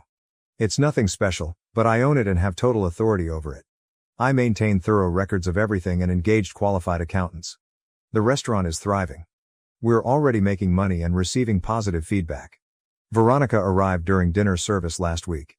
She claimed to want to put things right after learning about my achievement from friends we shared in common. She said she had changed and had some money to invest, so she proposed to be partners once more.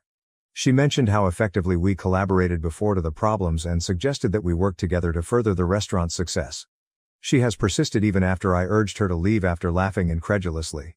Her parents began phoning me, accusing me of being spiteful and urging me to give Veronica another chance because she was essentially family. They mentioned how she had assisted me in launching my first company and claimed that I owed her for that.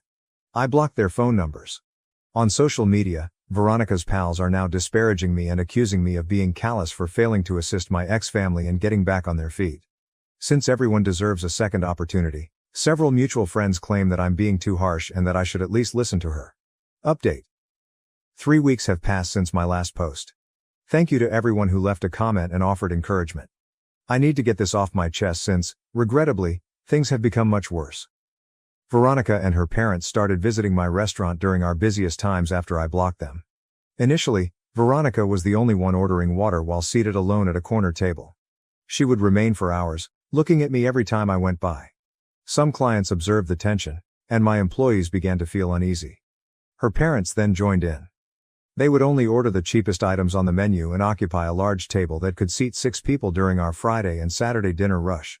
They would try to wave me down every time I passed, screaming things like, "This is no way to treat your future in-laws," or "We're family, you can't ignore us forever," loud enough for the customers around to hear. At first, I made an effort to manage things professionally. My host seated them in less conspicuous locations and told the employees to handle them just like any other patron. However, they went too far last week. During dinner service, Veronica's father got up and began yelling at other patrons about how I had taken their daughter's business ideas and left her when she needed assistance. There was a commotion when I had to ask them to leave. Only after I threatened to call the police did they go. The following day, I began to see odd internet evaluations. To submit unfavorable evaluations about my restaurant, someone had set up several accounts. They said we served bad food, had rats in the kitchen, and had major health code breaches. The fact that certain reviews brought up particular instances from our food truck days that only she would be aware of, such as the time we had to close early due to a generator failure, and that she twisted into a tale about food contamination was what gave Veronica away. My business began to suffer from the phony reviews. Our lunch attendance significantly shrank, and I experienced multiple cancellations of reservations. Veronica was served with a cease and desist letter by the lawyer I hired, who specialized in defamation matters. In response, she posted on many sites and made more fictitious accounts. At that moment, an unforeseen event occurred. Veronica's sister, Andrea, visited my restaurant after it had closed. She claimed she was unable to remain silent any longer and was clearly agitated. She disclosed that Veronica never provided assistance to anyone using the pilfered funds. She had been concealing her gambling addiction for years. Andrea claims that before we even met, Veronica had been going to underground casinos. Although she was able to conceal it effectively, her losses had been increasing. She immediately used the $50,000 she took from our food truck business to settle debts related to gambling. 2 years prior, when Andrea found Veronica unconscious in her apartment with threatening messages from loan sharks on her phone, she had learned of this. Andrea proved everything to me with pictures, text messages, and bank statements. Veronica has been controlling everyone in her vicinity. She had even convinced their parents that she needed the money for our wedding preparations, so she had stolen it. She had previously gambled away her savings, which is why she hadn't contributed any funds to our food truck. It was troubling why Andrea hadn't stepped out sooner. She had been blackmailed by Veronica. Although their conservative parents were unaware of it, Andrea was seeing a lady. If Andrea ever told their parents the truth about the gambling, Veronica had vowed to expose her. When Andrea realized that Veronica's behavior was ruining my new company, she eventually made the decision to notify me since she could no longer bear the guilt. I informed our common acquaintances, who had been disparaging me on social media, of this knowledge. Many expressed shock and apologies for making assumptions about me before hearing the whole tale. Many recalled giving Veronica loans that she never paid back, constantly citing various justifications such as unexpected costs. Veronica's parents, meanwhile, continue to live in denial. They accused Andrea of lying to conceal her own lifestyle choices when she attempted to provide proof of Veronica's gaming. They are now accusing me of being cruel for disseminating false information about Veronica's alleged addiction and of manipulating Andrea into turning against her sister. When some of Veronica's contacts from the casino began to visit my restaurant, the situation became even more difficult. They weren't subtle individuals, and other patrons felt uneasy around them. One of them cornered me in the parking lot after closing last week and said I ought to be more giving to my ex-fiancée. To keep an eye on the property during business hours, I had to hire a security guard. Because of all this commotion, my business is getting hurt. I've had to pay for security and legal fees, and our weekday dinner service has decreased by 30%. However, I'm not going to back down. We are getting ready to file a lawsuit against Veronica and anyone else attempting to harm my company, and my lawyer is compiling proof of harassment and defamation. I know that giving Veronica money will just make her conduct worse, yet some people have urged that I do so to make this stop. Instead of supporting her and making excuses for her behavior, she needs professional therapy for her gambling addiction. Part of the reason I'm giving this update is to alert others to the ways addiction may lead to manipulation and harm to those closest to the addict. I'm concentrating on safeguarding my company and my staff for the time being. I've started recording every event and added more security cameras. I've also warned other local business owners about the possibility of harassment. My true friends have come to light as a result of this circumstance, And I'm appreciative to those who have supported me during this chaos. Update 2. 2 months have passed since my last update, and what I have in store for you feels like something from a horrible movie. A man named Michael, 35M, entered my restaurant during prep time and asked to speak with me alone, just when I believed I had exposed all of Veronica's lies. He identified himself as the current legal husband of Veronica, not her ex-husband. I initially believed that this was just another effort at harassment, but Michael had data to support my claims.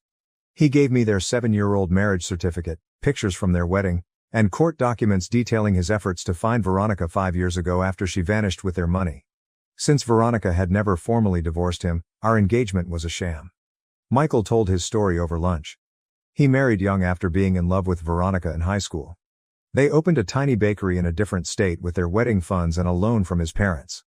Does that sound familiar? Veronica maxed out their credit cards, cleared out their accounts, and disappeared after 2 years of what appeared to be a prosperous business.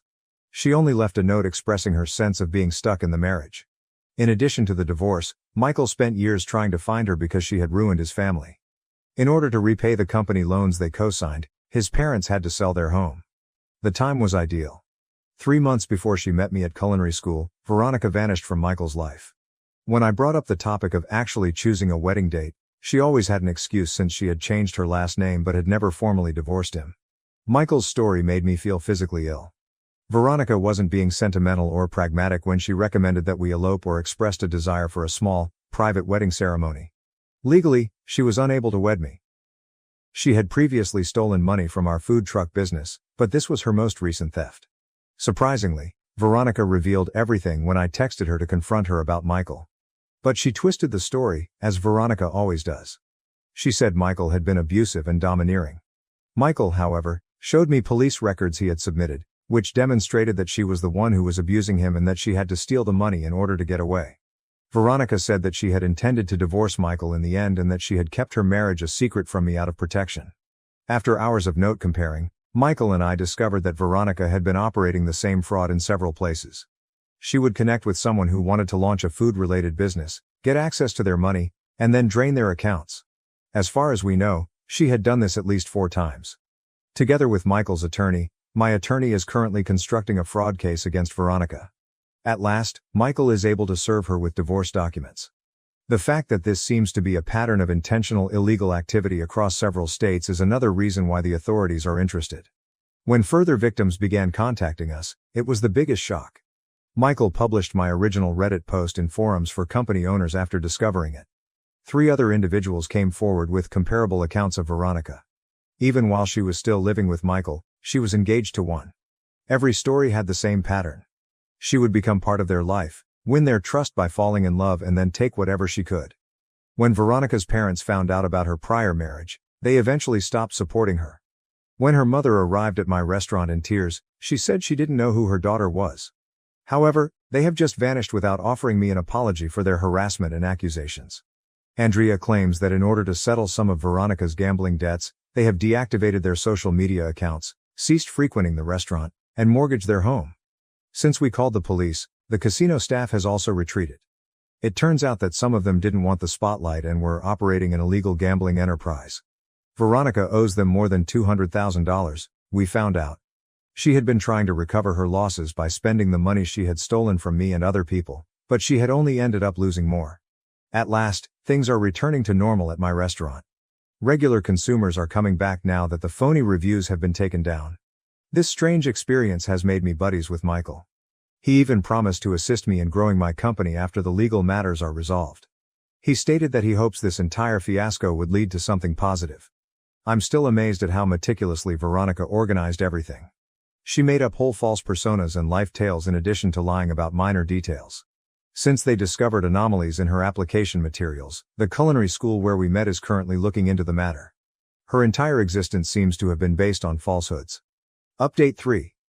This will most likely be my final update, as it has been 6 months since my last post. Last month, Veronica was taken into custody in Las Vegas. She apparently ran away there after all the information was made public and attempted to con a casino owner with the same ruse. She was obviously unaware that casino owners spoke with one another, and one of them knew who she was from the warnings that had been going around. Under a different fictitious name, the cops discovered her residing at an inexpensive motel. She had 5 different IDs and credit cards in different names when she was arrested. Notebooks describing her prior scams, including the one she perpetrated on me, were also discovered. She had everything in writing, including when to start collecting money, how to build trust, and how long to wait before proposing a business opportunity. Everything was organized like a business plan. She faces many fraud charges from the district attorney in multiple states. In addition to Michael and me, they discovered at least 7 more victims. While she was still legally married to Michael, she was also engaged to 2 of them. She has taken about $800,000 in total throughout the years. She could face severe jail time. Andrea now frequents my restaurant on a regular basis. She moved in with her girlfriend in a nearby apartment after coming out to her parents and being shunned. Ironically, she now assists me with the books, carrying out the task her sister was meant to perform. In addition to being far more skilled at it, she is also honest. We occasionally discuss Veronica and attempt to determine whether there were any indicators that we overlooked, but our main goal is to move on. Last week, Veronica's parents finally spoke out. They actually sent me a handwritten letter, not a text or email. Although it wasn't quite an apology, I thought it may be. They wrote about how their love for their kid blinded them and how they failed to raise her properly. In order to pay off the obligations Veronica had accrued in their names, they acknowledged having to sell their home and relocate to a smaller space. Not for their benefit, but so they might have a relationship with their future grandkids. If I ever had any, they asked if I could find it in my heart to forgive them. I didn't answer. There are some issues that cannot be resolved verbally, and I have no desire to keep up any relationship with them. They only expressed regret once they became victims themselves, supported Veronica's actions for years, and attacked my character after I revealed her thievery. In fact, all of this has made Michael and I close friends. He recently launched a new bakery in the community, and we are discussing the possibility of working together on future initiatives. We both concur that we must not allow Veronica's actions to deter us from putting our faith in others and going for our goals. Now more than ever, my restaurant is doing well. In fact, more customers came in as a result of the attention surrounding Veronica's arrest. In an attempt to torment me, some even want to sit at the famous table, where she used to wait for hours. I now make fun of it with my employees, but we've also put strong security measures in place to make sure that this doesn't happen again. Although the legal proceedings are still going on, I'm not giving them any more attention. I have provided the prosecutors with the required statements and supporting paperwork. I'm done allowing Veronica to occupy space in my life, but her actions will be held against her in court. I occasionally reflect on how things might have gone differently if I had allowed myself to be manipulated by her and given her another chance. Like she did with the food truck, she most likely would have emptied my new restaurant as well. Rather, I followed my gut and refused to back down. I've discovered that getting even or disproving others isn't always the best form of retaliation. It's about turning a bad experience into something good. I've made real friends, my restaurant is doing well, and I'm at last at peace with all that has transpired. For anyone experiencing a similar situation, follow your instincts, document everything, and avoid being coerced into disregarding warning signs. Certain individuals reveal their true selves to you. Trust them the first time. My parents abandoned me at 14, now they're back begging for help, but I've found my true family with my brother and grandmother. I, 34F, am a New York-based illustrator for children's books. For 12 weeks in a row, my most recent series, Dreams and Watercolor has been on the New York Times bestseller list. Major cities around the nation are currently hosting my gallery exhibition, Childhood Memories and Strokes The New Yorker has published my work, and I was been awarded the Cocott Medal for my illustrations in The Forgotten Garden This level of achievement wasn't always the case. I was a 14-year-old girl who liked art 20 years ago, but I was always told it was useless. When my parents, 65M and 63F, unexpectedly showed up at my grandmother's house yesterday while I was there during a break between exhibition tours, my past came rushing back. The same parents who abandoned me at the age of 14 and took my brother with them, leaving me alone in an empty house, were standing there shouting my name with fake smiles and expensive clothing that belied their despair. Allow me to briefly introduce my family and our journey to this place. In Boston's cutthroat educational community, my parents exemplified academic elitism. After graduating from Harvard Medical School, my father published multiple publications in esteemed medical journals while working as a medical researcher at Massachusetts General Hospital. After graduating from Yale, my mother worked as an AP chemistry teacher at one of New England's most prestigious prep schools.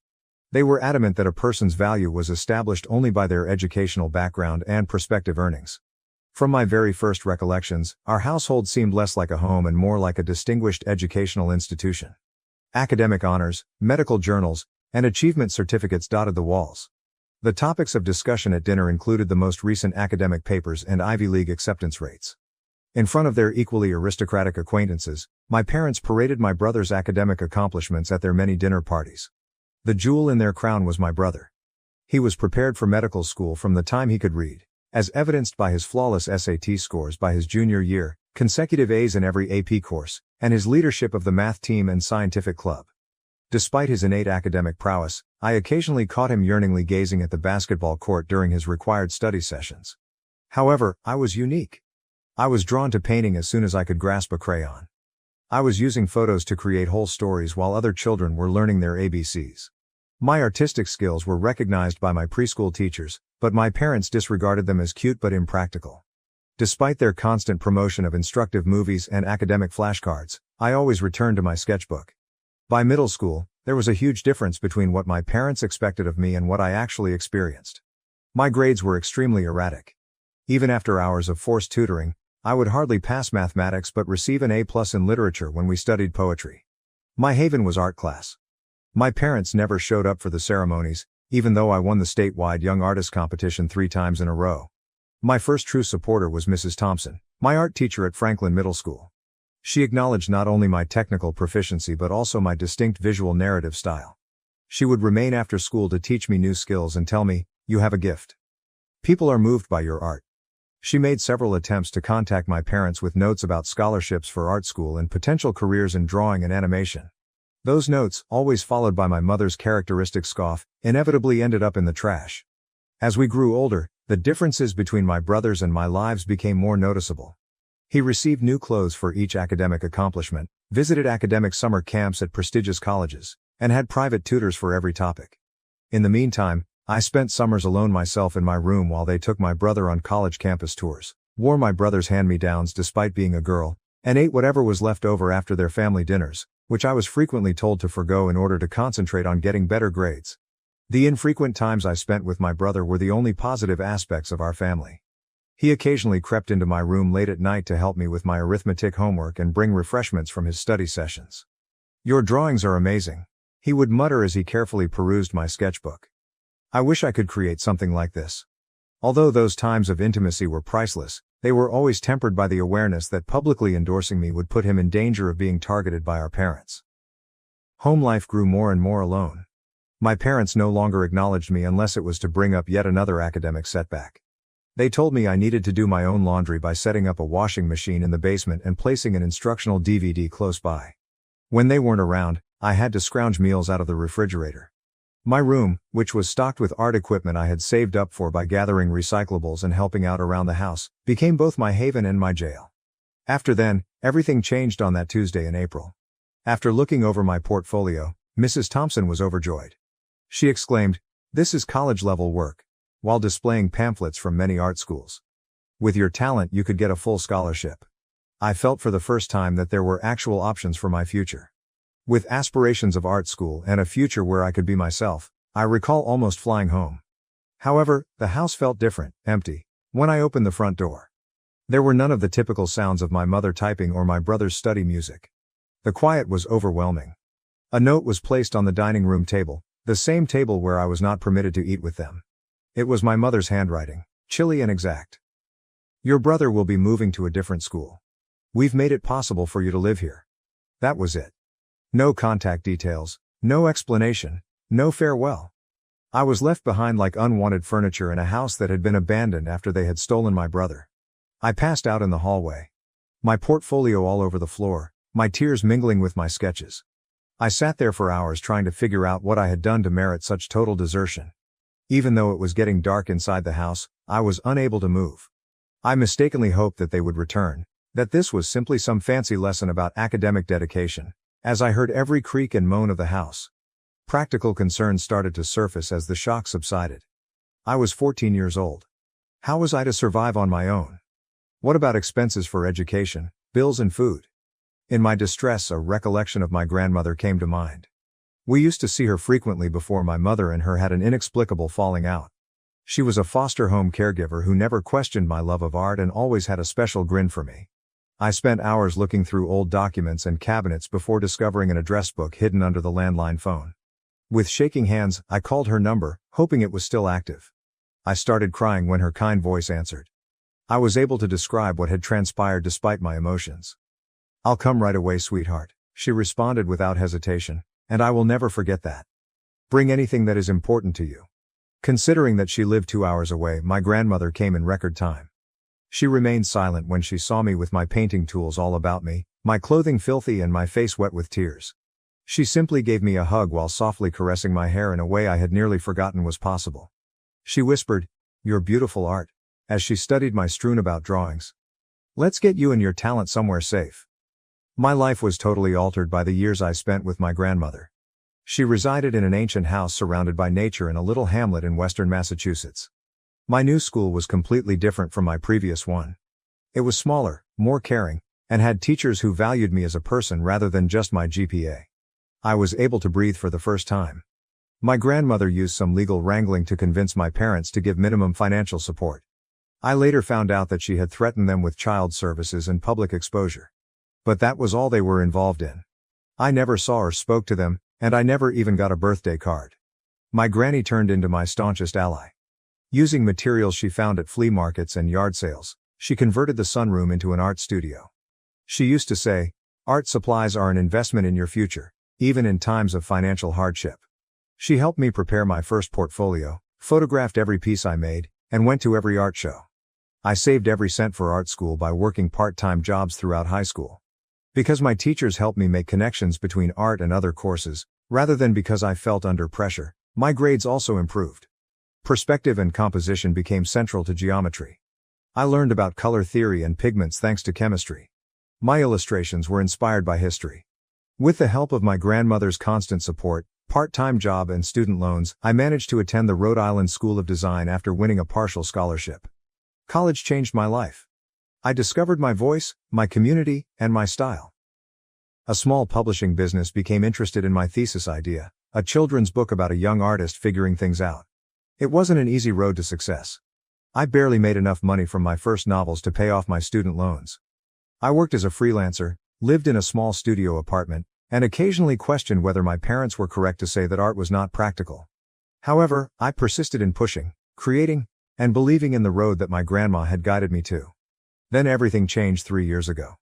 My grandmother's garden and her loving nature served as the inspiration for my book The Forgotten Garden which appealed to both parents and kids. Finding your own way, growing up unique, and the strength of unconditional love were all common themes in the pictures. The subsequent triumph still seems unreal at times. Which leads me to yesterday, when my folks showed up at my grandmother's house out of the blue. They had obviously been keeping tabs on my achievements. They noted my recent accolades and cited reviews of my work, but their well-groomed exterior belied their dire circumstances. I know the truth about their current situation via mutual contacts. Due to his handling of female patients and employees with less prominent educational backgrounds, my father is the target of numerous harassment claims at the hospital. After recordings of my mother bullying students and younger teachers and disparaging their academic backgrounds and future prospects came to light, she was compelled to step down. Standing on my grandmother's porch yesterday, they claimed that we were kin. Families ought to help one another. However, I felt nothing except a chilly, unmistakable certainty as I stood there and stared at these individuals who had deserted me when I needed them most and who had only come back now that I was succeeding and they were having problems. I flatly rejected them. They erupted, yelling about familial responsibilities and filial piety. I was now expected to support the same parents who had thought me unworthy of their time and affection. A temporary restraining order was granted by the police as the situation worsened and neighbors called them. Through it all, my grandma, who is now in her 80s but is still my rock, supported me. As I looked at her, I realized what true family is: acceptance, love and support rather than biological ties or duties. I'm still absorbing everything as I type this. I'm putting my most recent book tour on hold while I handle this. Through a variety of channels, my parents are attempting to get in touch with me, claiming that I have a duty to assist them and that family comes first. In an attempt to guilt me into doing the right thing, some members of my extended family have begun to phone. However, I know I'm already doing the right thing as I sit here in my grandmother's sunroom, surrounded by the art supplies she continues to gather for me just because. I'm considering filing a lawsuit to formally break off any connections that may still exist. However, I have some concerns regarding my brother. When I last heard from him, he had left the nation years ago because he could no longer stand our parents' domineering behavior. I occasionally question whether he is aware of my accomplishments, whether he has read my books, and whether he recalls those late-night periods when he was the only person who had faith in me. Has anyone else had to deal with toxic parents that want to get back in touch after succeeding? How did you respond to it? The effects of decades of their emotional manipulation are still felt, even though I know I'm justified in protecting my grandmother and myself. Update 1. I want to start by saying thank you to everyone for their encouraging words and remarks. Over the last 48 hours, the situation has greatly worsened, and I must disclose what has transpired. Yesterday morning, my parents returned to my grandmother's house, this time accompanied by a lawyer. They yelled about filial responsibilities and family duties while standing in the front yard. According to the legal paperwork my father was displaying, they might use state law to compel me to provide financial assistance. It was an unreal scene. My mother, who had previously denied my existence except to be critical of my waste of time artwork, was now sobbing as she spoke of her pride in my natural talent. My father, who used to make fun of my art teacher's job advice, now asserted that he had always encouraged my artistic endeavors. When our neighbors heard the disturbance, they came outside. The fact that these well-dressed individuals were the same parents who had deserted their 14-year-old daughter startled Mrs. Sullivan, who had lived next door to my grandmother for 30 years. While her husband began filming the incident, she promptly contacted the police. My parents attempted to present themselves to the officers as worried parents trying to get back in touch with their accomplished daughter. Nevertheless, a number of neighbors came forward to testify that my grandma had been parenting me by herself since I was 14. The fact that my parents had left a youngster alone with only a message piqued the officer's curiosity. Officer Martinez was really sympathetic. She clarified that, notwithstanding their assertions, I am not legally obligated to provide for my parents' current financial hardships. Because they were harassing my grandmother and causing her grief, she assisted us in requesting an immediate restraining order. The most telling incident occurred when my father lost his temper with the cops and began to rant about academic credentials and how he couldn't comprehend how his failure of a daughter had outperformed him. The same arrogant bully who had ruined my youth was exposed when his painstakingly built facade fell apart. Our neighbors set up a makeshift neighborhood watch when they were forced out. They have agreed to record any further attempts to get in touch and are keeping a watch on my parents' automobile. For our records, Mrs. Sullivan even sent us security camera footage. We have a compelling case for a permanent restraining order, according to my attorney. She's also looking into the possible legal repercussions of their leaving me when I was a kid. Although I have no interest in filing charges, she believes that knowing this information could deter them. The way that this circumstance has brought to light the actual meaning of family and community is really remarkable. My biological parents have never been as concerned or supportive as my neighbors. Every morning, Mrs. Sullivan delivers freshly baked bread to my grandma, and Mr. Chin on the other side of the street put extra security lights at no cost. Although my grandmother is managing everything with incredible fortitude, I'm concerned about the stress this is putting her under. Although she claims to be fine, I've seen that she gets weary more readily. I've made the decision to remain longer and work from home for a time. My publisher has been accommodating when I have had to postpone several appearances. The complicated feelings this evokes are the most difficult aspect. Even while I'm adamant about my choice, a tiny part of me, that 14-year-old girl who was abandoned, still wants to know why. Then why wasn't I good enough? Why are they just interested in me now? I know I'm making the correct decision though, when I think of my grandma, who loved me without conditions when they were unable to love me at all. This is the subject of a new art series I've started, therapeutic drawings that express feelings I find difficult to express. Sometimes, just like when I was 14 and first moved into her home, my grandma watches me work. Asterisk. They may have given you life, but you gave yourself permission to live it, she stated yesterday, and that truly resonated with me. Many have inquired about my brother. Even though I don't communicate with him anymore, this circumstance has caused me to think about him a lot. I hope he's discovered his own way to liberty. Today, my brother showed up at my grandmother's place, which was unexpected. I nearly didn't recognize him at first because of how much he's changed. He has a photographer's tan from working outside, and his hair is longer and pulled back in a casual ponytail. However, his smile matched my memory exactly when he stated my name. I discovered that he has been capturing cultures and landscapes all over the world as a travel photographer. He has been following my career since he watched me on the news in Rome when I was awarded the Toccat Medal. He showed me several of my books that he had gathered from other nations and remarked, Your illustrations tell stories that transcend language. He told me his story over glasses of my grandmother's chamomile tea. He started to doubt our parents' strict academic ideals during his senior year of college, when he was surrounded by colleagues following their own varied pursuits. The last straw for him was learning that they had been surreptitiously keeping tabs on his college activities and attempting to influence his course choices to fit their goals for medical school. He clarified, "One day, I just couldn't take it anymore. I purchased a one-way ticket to Europe and left a note saying, 'Don't look for me.'" He began working odd jobs and staying in hostels before realizing he had a knack for photography. Since a travel publication saw his social media photos, he has been taking pictures all around the world. Then he turned to face me, his eyes watering. "I really apologize. I ought to have gotten in touch with you earlier. I was a coward who was just concerned with getting away." As he went on, his voice broke. "I always thought of the little sister who used to show me her drawings late at night when I saw kids reading your books in other countries. I was unable to control my own tears." We discussed how, both of us ensnared in our parents' oppressive expectations, he would sneak me snacks and assist me with my homework on such nights. I said to him, "Back then, you were the only one who saw me." Like he used to do when I was having trouble with math problems, he reached across the table and squeezed my hand.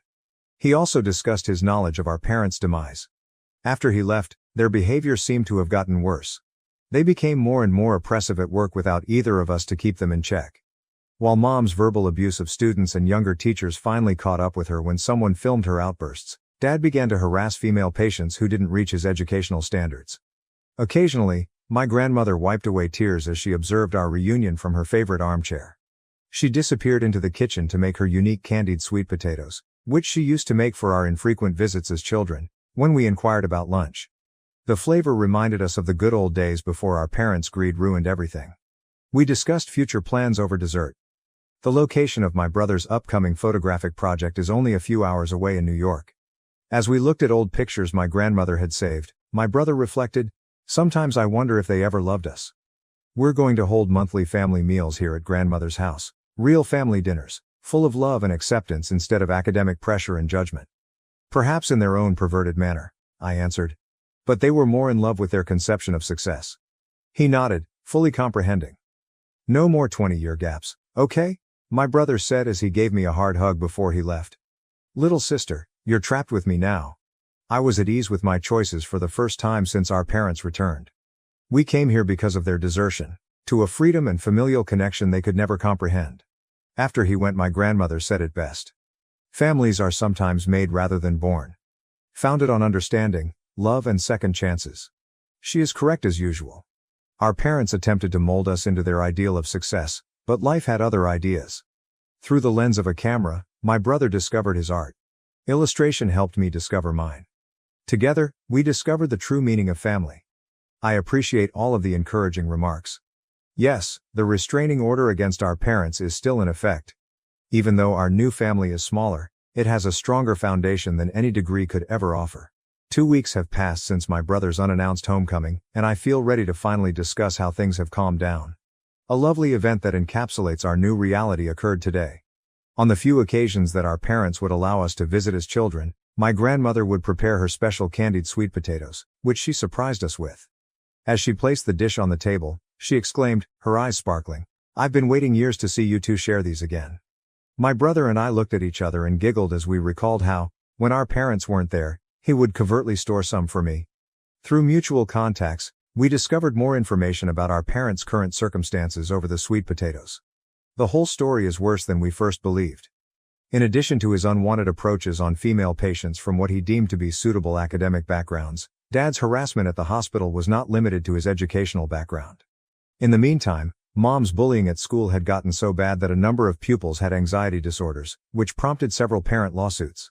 They no longer have any criteria by which to evaluate other people. After numerous complaints, the medical board withdrew Dad's license, and Mom lost her job when recordings of her criticizing younger instructors for having inferior degrees went viral in the educational community. They had to pay large settlements as a result of the cases, which depleted their pensions and savings. They now hold entry-level positions under managers they previously would have written off as having poorer academic credentials. Mom works in administration at a community college while Dad stocks shelves at a chain of pharmacies, both of which are run by managers with only a high school degree. As my brother put it, Maybe they'll finally learn that human value isn't measured by degrees. It's a particularly ironic turn of events. To be honest, we don't care about their demise anymore. Our goal is to use the ashes of our history to create something fresh and lovely.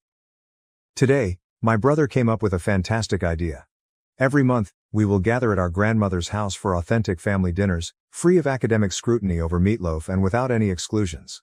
He is moving to New York, which is only a few hours away, to establish his photography business. He claims that observing our grandma with us served as the inspiration for his most recent project, which documents intergenerational family ties across cultural boundaries. I'm doing the illustrations for a brand new children's book about discovering your real family. Indeed, there is a charming grandmother figure who bakes enchanted sweet potatoes. In addition, our grandmother is thriving now that we are both here. The sketches I thought were lost forever and the covert pictures she took of my brother playing basketball when he should have been studying were among the old artwork and pictures she retrieved from a box today. She informed us, "I always knew you both had different dreams. I simply awaited the day when you could follow them without restriction." We rummaged through the box for hours, resolving old wounds and exchanging stories. While studying late at night in his room as children, my brother discovered a sketch I had done of him. I discovered a picture he had surreptitiously shot of me sketching in the backyard, fully content and coated in chalk dust. Over the years, our grandmother had kept these fragments of who we really were. There is no greater contrast between our current gathering and our previous family dinners.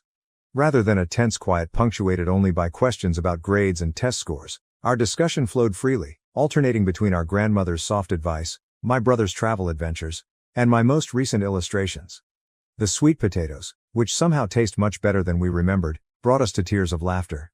My brother and I assisted in cleaning the kitchen as the evening came to an end. Something our parents would never have permitted us to do as it interfered with our ability to study. With tears in her eyes, our grandmother observed us working together. "This is what family really means," she declared. "We have made the decision to keep the restraining order against our parents in place. Their persistent efforts to get in touch with us via different channels have only made us more determined. They had their opportunity to be family, as my brother put it. Instead, they opted for intellectual prominence. In the future, we intend to remodel a portion of Grandma's home. After relocating here, I set up a proper art studio in the sunroom where I originally began drawing, and my brother is turning the old study into a darkroom for his photography. These areas stand for everything our parents attempted to stifle. Our genuine selves, our true passions, and our true skills. As we were leaving tonight, our grandmother said it best. Families are sometimes made rather than born. Founded on understanding, love and second chances. She is correct as usual. Our parents attempted to mold us into their ideal of success, but life had other ideas. Through the lens of a camera, my brother discovered his art. Illustration helped me discover mine. Together, we discovered the true meaning of family. We are grateful to everyone who has supported us and followed our tale. We serve as evidence that sometimes the first step to discovering your true family is leaving a toxic one. In response to inquiries concerning legal problems, we have not had direct communication with our parents, but we do maintain both restraining orders. Even though our family is now smaller, it has a stronger foundation than any degree could ever offer.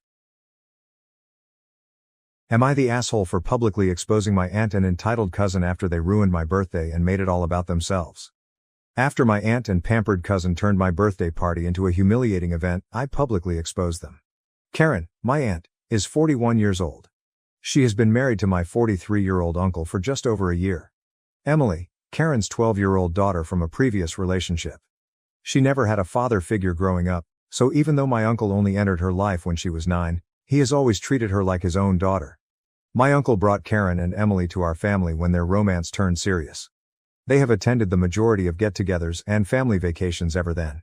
Karen was always very demanding and would make others do what she wanted, which is why I never liked her. She didn't respect anyone, but that's another matter. For instance, she would consistently be late or absent at all for occasions. Even though she was informed that punctuality was crucial, I mean to say that she was 45 to an hour late. She never expressed regret over it. She also never accepted no for an answer and would constantly ask people to do things for her, such as go get something from the store or do whatever she didn't want to do. She has even stated on several occasions that she anticipates receiving princess-level treatment. My uncle appeared content with her, so even though my family thought she was rude and nasty, we didn't really voice our disapproval. Thus, we left it alone. But her daughter was the true issue. I will attempt to enumerate some of Emily's rude and entitled actions, but I cannot begin to explain them all. I was 20 years old and usually sat at the adults' table when Emily was first presented to us. She insisted that either she sit with the adults or I return to the children's table since she felt it was unfair that I was seated with them while she was not. She was 10 years old at the time, in case you forgot. My aunt told me to go sit with the kids rather than telling her that I was an adult and she was a child. She remarked that if I was so immature that I didn't want to transfer tables, I didn't deserve to be at the adults' table when I declined, especially because I was much older and the kids were between the ages of 7 and 14.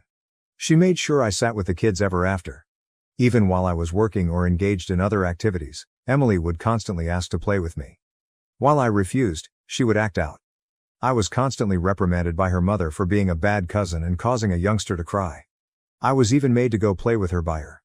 However, Emily would only ask me to do things for her, such as dress her dolls or prepare her a snack, and would act out if I didn't.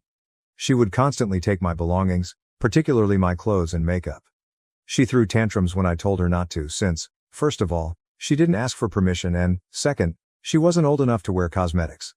I had to be giving because of her mother. When I got upset with Emily, my aunt would just respond that she was just a child. Emily also destroyed a lot of my belongings. Emily was always so envious of me, for some reason. She wanted all I owned. I had to give it to her, she insisted. My family threw a party to celebrate my bachelor's degree, but Emily was upset that she wasn't given the same attention or celebration. The following day, my aunt had the same party at the same location. Emily would ask her mother for and eventually receive every gift I possessed. Even my birthdays would be centered on her. Since she was only a youngster, I tried to be kind and patient with her. However, as she grew older, her behavior didn't appear to change. She was getting even more entitled if anything. We were celebrating my birthday 2 days ago and that was the last straw for me. Despite the fact that I was born in early May, we decided to hold the celebration in my grandparents' garden in June to ensure favorable weather. Emily began grumbling that we were celebrating my birthday a month after my real birthday as soon as she got there, around an hour late. She said that since it was around Christmas and she didn't actually have a birthday, we could celebrate hers as well if we were doing that. To be clear, she is still 1 month away from Christmas on November 29th, which is her birthday. We always got her lovely presents, and her mother, Karen, always made a great deal out of it. We would also be celebrating Emily's birthday, so she conveniently forgot about that and whined for 10 minutes or so before her mother gave in and asked my grandmother to get her another cake with candles. Emily then grumbled that since she had no presents, it wouldn't be a true birthday. I had lots of gifts, so if there were none, we could just share mine, Karen replied, adding that folks had time to go get her something. I was enraged. I asked my grandma if she had any cardboard boxes I could use when I visited her place. "Congratulations on being such a spoiled brat," was the only thing I placed inside the one I took and pretended to wrap as a gift. "Don't worry though, your entitled mother brought you up that way, so it's not your fault. I hope your present is enjoyable." It was juvenile, to be sure, but I'd had enough. For the last 3 years, she had spoiled the most significant events in my life, and I was sick of it. Emily and Karen were careful to sing "Happy Birthday, Dear Emily," loud enough to drown out everyone else when they sang "Happy Birthday" to me. Even though I was furious, I assumed she wouldn't be grinning for very long. I was correct. She began shouting and having a fit as soon as she opened my gift and saw what I had written. I simply smiled at her the entire time, even though her mother began to yell at me. After calling me a lot of derogatory names, Karen and Emily left right away. Since nobody liked Karen or Emily, my family didn't really respond. However, my aunt, uncle, and even some other family members have texted me a lot to express that I was a big jerk for spoiling a small girl's birthday. Although I don't really regret what I did, I keep wondering that maybe I went too far, so I haven't responded yet. Recent update. My dad called me just now. I'm going to attempt to tell you everything he told me before I forget all of it. He began by telling me that just before he contacted me, my uncle had called him and stated he understood my perspective and wasn't holding me responsible for whatever I said. However, my uncle also argued that I should have known better than to destroy Emily's excellent moment by humiliating her in front of everyone. In addition to humiliating herself by attempting to steal someone's birthday, my dad informed him that Emily had been bothering me nonstop for years. He also informed him that she shouldn't have had a great moment because, in reality, she shouldn't have had a moment at all. My dad said he believed my uncle couldn't say he agreed with me because if he did, Karen would be upset with him, but my uncle appeared to understand. My uncle added that he felt saddened by the disputes in our family since he only wanted his family to be happy and didn't want to miss seeing my dad or my grandparents. My father retorted that he ought to share that with his wife because, up until she arrived, Our family had always been content and drama-free. In order for us to move past this, my uncle instructed my dad to ask me to apologize to Karen and Emily. My father assured him that although he would speak with me, he would support me and understand if I didn't want to apologize. I informed my father that I would not offer an apology and that I desired a sincere apology from Karen and Emily for their years-long mistreatment of me. They wouldn't be invited to any events involving me until then, and I would ignore them. In addition, my dad informed my uncle that he did not even understand why he was with Karen and that he should really get a divorce from her because she mistreated him and everyone else. My dad didn't tell me anything about it, but according to my uncle, it was complicated. My uncle claims that an increasing number of family members have been messaging Karen to let her know that her actions were inappropriate and to essentially share everything they had kept to themselves for years. Since he claims that I began a hate train against Karen, my uncle sort of holds me responsible, but I informed my dad that I thought she was the one who started it. In any case, he claimed that it was extremely awful because she was receiving texts from relatives who weren't present at my birthday. I realized that no one had spoken for the previous 3 years, but I think it would be going a bit too far, but eventually it had to be revealed. In order to speak with Karen and Emily and attempt to resolve the issue, my uncle asked my dad to invite me to his house either today or tomorrow. I didn't have to go if I didn't want to, according to my dad. I told him that I might go if my parents accompanied me, but I wouldn't go alone because I was sick of being teased by Karen and Emily. I'm not really sure if I should. Even though I have a lot more to say, I don't think they will suddenly understand that they have been a-holes for years. Even if Karen will never change, I also convince myself that perhaps Emily will unlearn such behavior and grow up to be a respectable adult. Additionally, I believe that I need to try to improve things since I think that everyone texting Karen is going a bit too far, and I want things to improve. Really, I have no idea. Shall I leave? Second update. I recently returned from seeing my uncle, Karen, and Emily. But before I tell you how it went, I want to make a few clarifications. Many of you advised me against posting my most recent update since it would only result in an apology and make no difference. But at least I could get it off my chest and stop thinking about it, knowing that I had said what I had to say, even if it didn't alter anything or make them realize how terrible their behavior was. In addition, I had stated that I would only go if my father accompanied me, if we met in a park rather than at their house, if they allowed me to talk without interrupting, and if they didn't anticipate an apology from me. I had also made it clear that if I felt uncomfortable or if any of these requirements weren't met, I would leave. I don't blame anyone for not speaking up earlier, and I don't blame myself for not responding sooner, in response to some of the comments on my previous post. I merely wanted to keep my family harmonious, primarily for the benefit of my grandparents, who value family much and find it really painful when their relatives argue. I don't really regret not saying something sooner, even though I know I could have and perhaps should have. Anyway, let's get to the exciting part. I met them in a park approximately an hour ago and this is how it happened. I had a list of things I wanted to say, which was essentially a rundown of all the times Emily or Karen had acted like entitled brats. I informed them of this and went into great detail about how disrespectful that was. I'm fairly pleased with myself for maintaining my composure the entire time, and they all had the grace to wait for me to complete without interjecting. Thus, it was a good beginning. After I was done, Karen began to argue that I was essentially whining pointlessly because some of the things I had mentioned were really trivial and unimportant. However, I shared with them both minor and major issues since I wanted to share everything that had disturbed me. Karen then acted as though she had only heard me discuss the minor matters, like Emily wanting to try on my makeup, asking me to play with my cousin, or some of the minor remarks they had made about me. I went on to tell her that she was well aware that wasn't the main issue and that if everyone was having the same issues with her, then perhaps we weren't all overly sensitive and she was the real issue. That annoyed her, so she simply stated, "This family doesn't know how to treat newcomers." To which I didn't respond. "You asked for explanations and you got explanations," my uncle said as he entered the room at that point. "Why did you insist on talking to her if you didn't want her to tell you what was wrong?" I believe she simply muttered, "That's it, we're leaving," since she was too surprised to respond. Emily said to me, "Sorry I ruined your stuff in your birthday," before she and her mother departed. I would say that this talk went better than I had anticipated, especially considering my lack of optimism and low expectations. Since her mother didn't perceive the issue, Emily's apologies seemed sincere, though I'm not sure if it was. I am aware, therefore, that she was not asked to apologize. It's okay that Karen didn't see the issue because I didn't anticipate her doing so. Despite the fact that my uncle will likely face consequences, I'm glad he spoke to Karen. "I did well," my dad said, "and we could all go on now that it was over." Update 3. As I indicated in my previous essay, my uncle advised Karen not to come if she didn't want an explanation. I warned him that saying that would get him into trouble at home. Yes, I was correct. My uncle arrived at our house with a suitcase about an hour ago and asked my dad if he could stay with us. After we told him to come, he told us what had happened, and we realized right away that he had gotten into a quarrel with Karen. I'll do my best to recall what I can.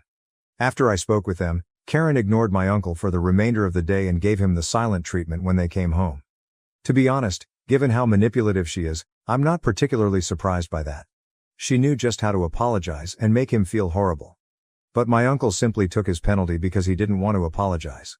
When he heard Karen telling Emily that it was quite acceptable for her to act in such a way and to make demands on other people this afternoon, chaos ensued. In essence, she told her that it simply made her a strong, independent and determined woman, and that people became irate because they were afraid of that and didn't want her to be in a position of authority. My uncle finally had enough and stepped in, claiming that those who were truly successful knew how to achieve their goals while showing respect for others, and that being disrespectful was not the same as being powerful. In response to his constant defense of his of a niece or something, Karen supposedly became quite irate and began yelling at him. After that, my uncle informed her that what I had told her was true and based on her actual actions.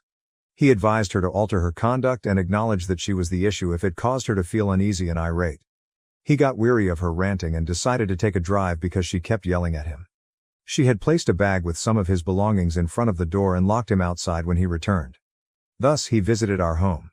Since she isn't responding to him right now, he is considering calling a divorce lawyer, which he plans to attempt tomorrow. Karen doesn't respond to calls, even though my grandparents have tried calling her. I regret that I started all of this, but it also eventually helped him see what a horrible person she is. Well done, he. The fact that Emily will only have her mother to teach her right from wrong if they divorce and that she will most likely wind up like her is what saddens me the most. I'm not sure if she will ever change, which saddens me because I thought she was beginning to recognize how disrespectful her actions had been. I was abandoned by my family due to my golden sister's success. Now she's begging for help as the family business falls apart. Hello Reddit, I, 32F, never imagined that I would be sharing my entire being online, but here I am. My life was completely upended in a way I never anticipated. I was expelled from the house by my parents. And why? Because I managed to pay for my MBA without their invaluable assistance, and my sister, 36F, the golden child, couldn't tolerate it. Although it's a lengthy tale, I need to vent and perhaps you guys might provide some guidance or simply a virtual shoulder to weep on. Allow me to illustrate the dynamics of my family for you.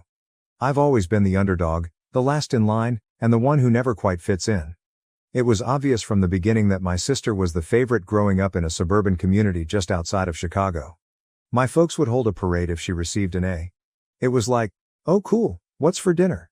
If I received an A. You understand. Sarah, my sister, was always the center of attention.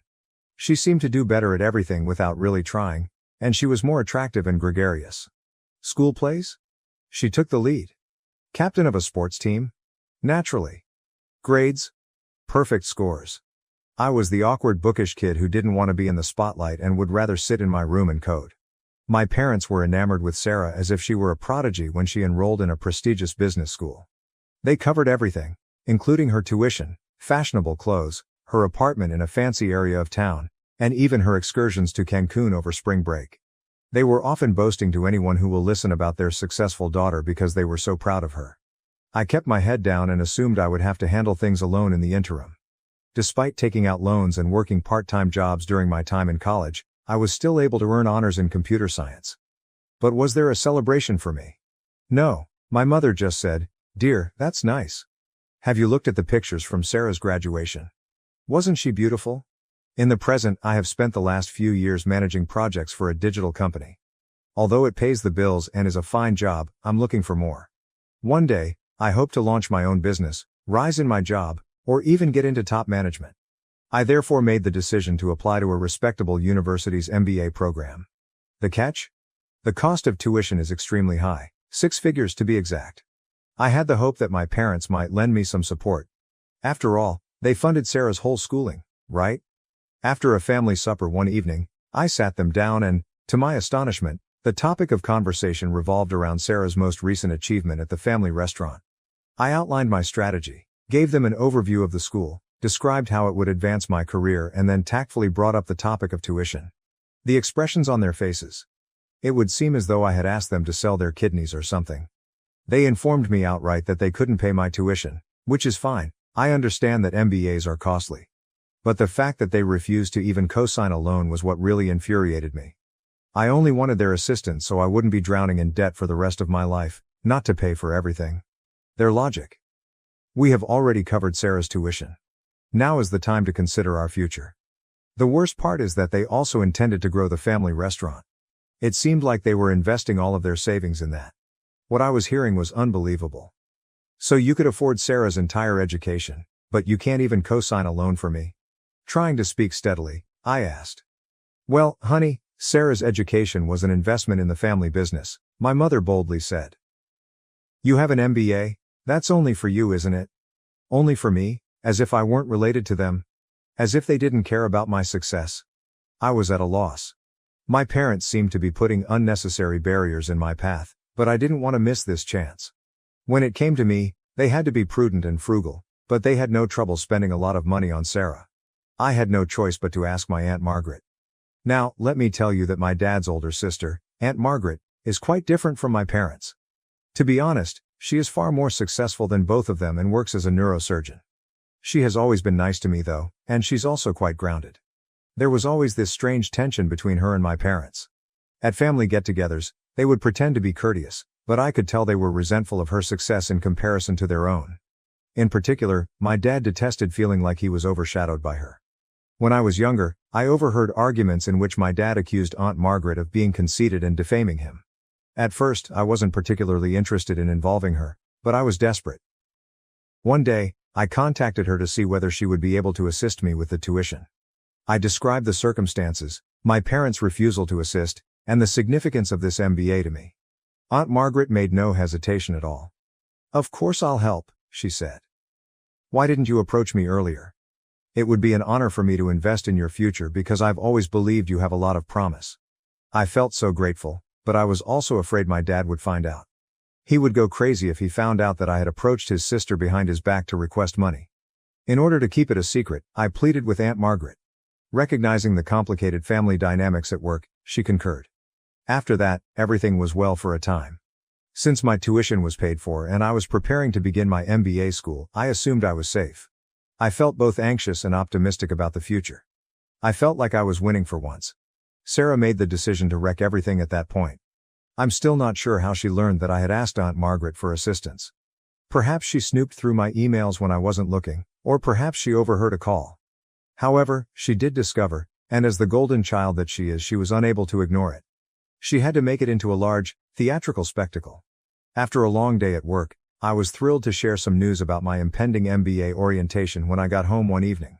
However, I could sense a problem as soon as I entered the room. The home was eerily silent, and the air felt heavy with stress.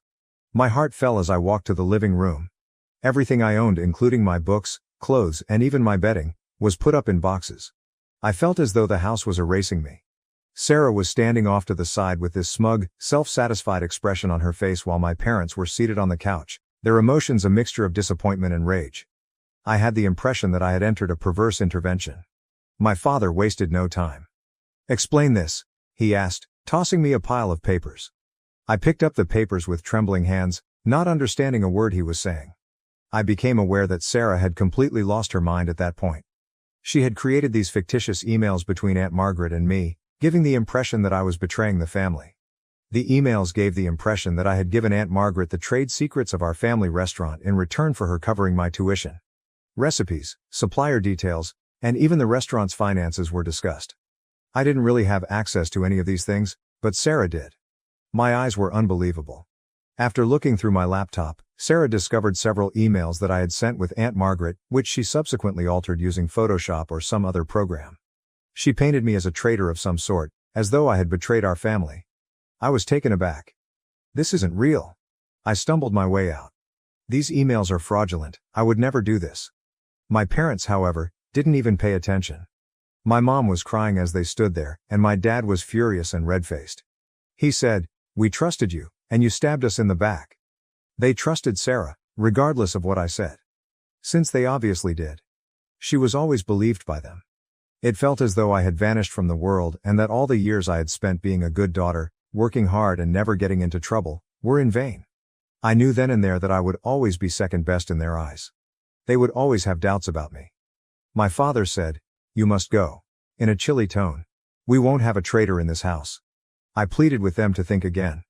I made an effort to clarify the MBA and how Aunt Margaret was only assisting me, much like they had assisted Sarah. My parents didn't care, but I didn't want to burden Aunt Margaret, especially since she had already promised to cover my tuition. They claimed I was a traitor and refused to interact with me. Sarah simply stood there the entire time, her arrogant expression never changing. Her eyes said louder than words could. She had prevailed. The sister, whom she always viewed as a rival, was finally gone. That was it. I only had a few boxes of my belongings and the clothing on my back when I fled. I noticed the neighbors looking out their windows while I was loading my car, presumably curious about the drama. I felt totally alone, deceived and embarrassed. As soon as I was in my car, I called Aunt Margaret, crying so hard that I could not speak. Without asking any questions, she told me to come to her apartment right away. Without her, I'm not sure how I would have made it through. I'm currently residing at Aunt Margaret's home. With her offer of a place to stay and her assurance that she still wants to assist with my MBA, she has been a tremendous support system. Nevertheless, I vividly remember that night.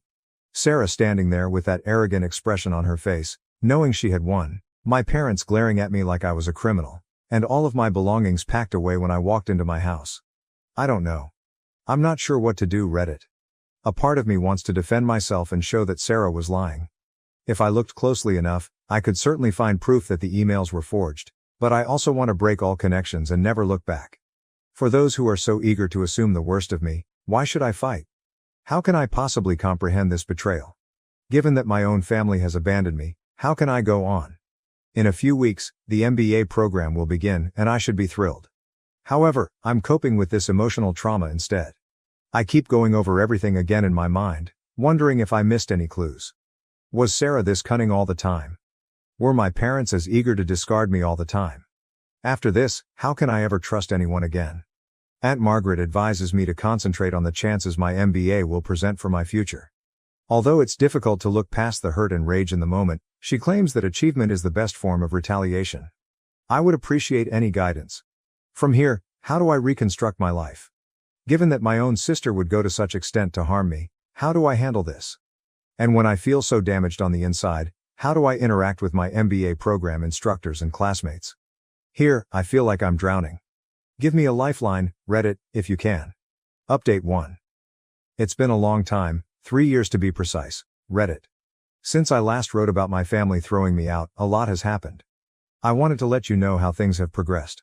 I started by finishing my MBA program, which had a profound impact on me. I was in a lot of mental upheaval when I first started, but I was able to focus all of that energy on my academics. I graduated at the top of my class, but it wasn't easy. The girl who constantly felt inferior is no longer there. She has been replaced with a lady who is confident in her abilities and doesn't hesitate to express them. I got a job at a prestigious consulting business after graduating. I love my job, but it's tough. I'm in a setting where my abilities and diligence are truly valued for the first time in my life. No more living in the shadow of others. During all of this, Aunt Margaret has been a rock. She's become the loving family I never had, not just a place to stay. We discuss everything from her most intriguing medical cases to my most recent professional endeavor during our weekly dinners. I've learned so much from her about defending my rights and appreciating my own worth. 3 years of radio silence about Sarah and my parents. No emails, texts or phone calls. It was painful at first. However, as time went on, I came to see that their absence was enabling me to develop in ways that I could not have while living with them. I've created a proud life for myself, free from the need for approval and continual comparisons. However, life can be unpredictable. Last Saturday, just when I thought I had everything worked out, Sarah arrived at my door. I nearly failed to identify her. The air of superiority and the fancy attire vanished. She was wearing a basic sweater and jeans that had seen better days, and she had big circles under her eyes and her hair pulled up in a hurry. She looked discouraged. "Hey," she said in a little voice. "Can we talk?" Curiosity overcame my want to slam the door in her face. I opened the door for her. Sarah sat uncomfortably fidgeting on the couch. "I need your help," she blurted out at last. "The eatery is having problems. Serious problems. The family firm, she said, was close to going bankrupt. Our parents' much anticipated large expansion had turned out to be a complete failure. They were drowning in debt because they had overextended themselves and took out large loans. When Sarah said, "Dad's talking about filing for bankruptcy," her voice broke. Mom is in disarray, and I'm at a loss for what to do. Despite my best efforts, I am unable to resolve this. As I listened, I experienced a range of feelings. I had a sick sense of satisfaction. Wasn't this retribution for the way they handled me? However, I also experienced a twinge of, not quite pity, but a near feeling. "Why are you telling me this?" I inquired. "What do you expect me to do?" Sarah's eyes were filled with desperation as she gazed at me. "You're doing fantastically in your new work and with your MBA. I hope you may be able to assist, offer some guidance, or—" I understood what she was asking, but she didn't finish the phrase. She desired money. The black sheep is being rescued by the golden child. The irony was nearly unbearable. I said, "Let me get this straight," maintaining a calm voice. "After everything that happened, after 3 years of silence, you show up asking for help." Sarah was gracious enough to appear embarrassed. Quietly, "I know I messed up," she said. I felt envious. "All right. You were always so capable and intelligent. I lost it when I learned that Aunt Margaret was assisting you. I apologize." After 3 years, all she could do was apologize. It was dreadfully insufficient. "Sorry doesn't cut it, Sarah," I responded. "You have no idea what I've been through because of what you did." "I know," she responded, her eyes welling with tears. "But we're still related, aren't we? Family members support one another. Just give it some thought, please. Family." The word struck me hard. After everything that had transpired, were we still related? I informed Sarah that I needed some time to reflect. With a disappointed expression, she left her number and left. And now I'm here, attempting to decide what to do. On the one hand, I've put a lot of effort into creating this new life for myself. The familial drama, the incessant comparisons, and the sense of inadequacy have all finally left me.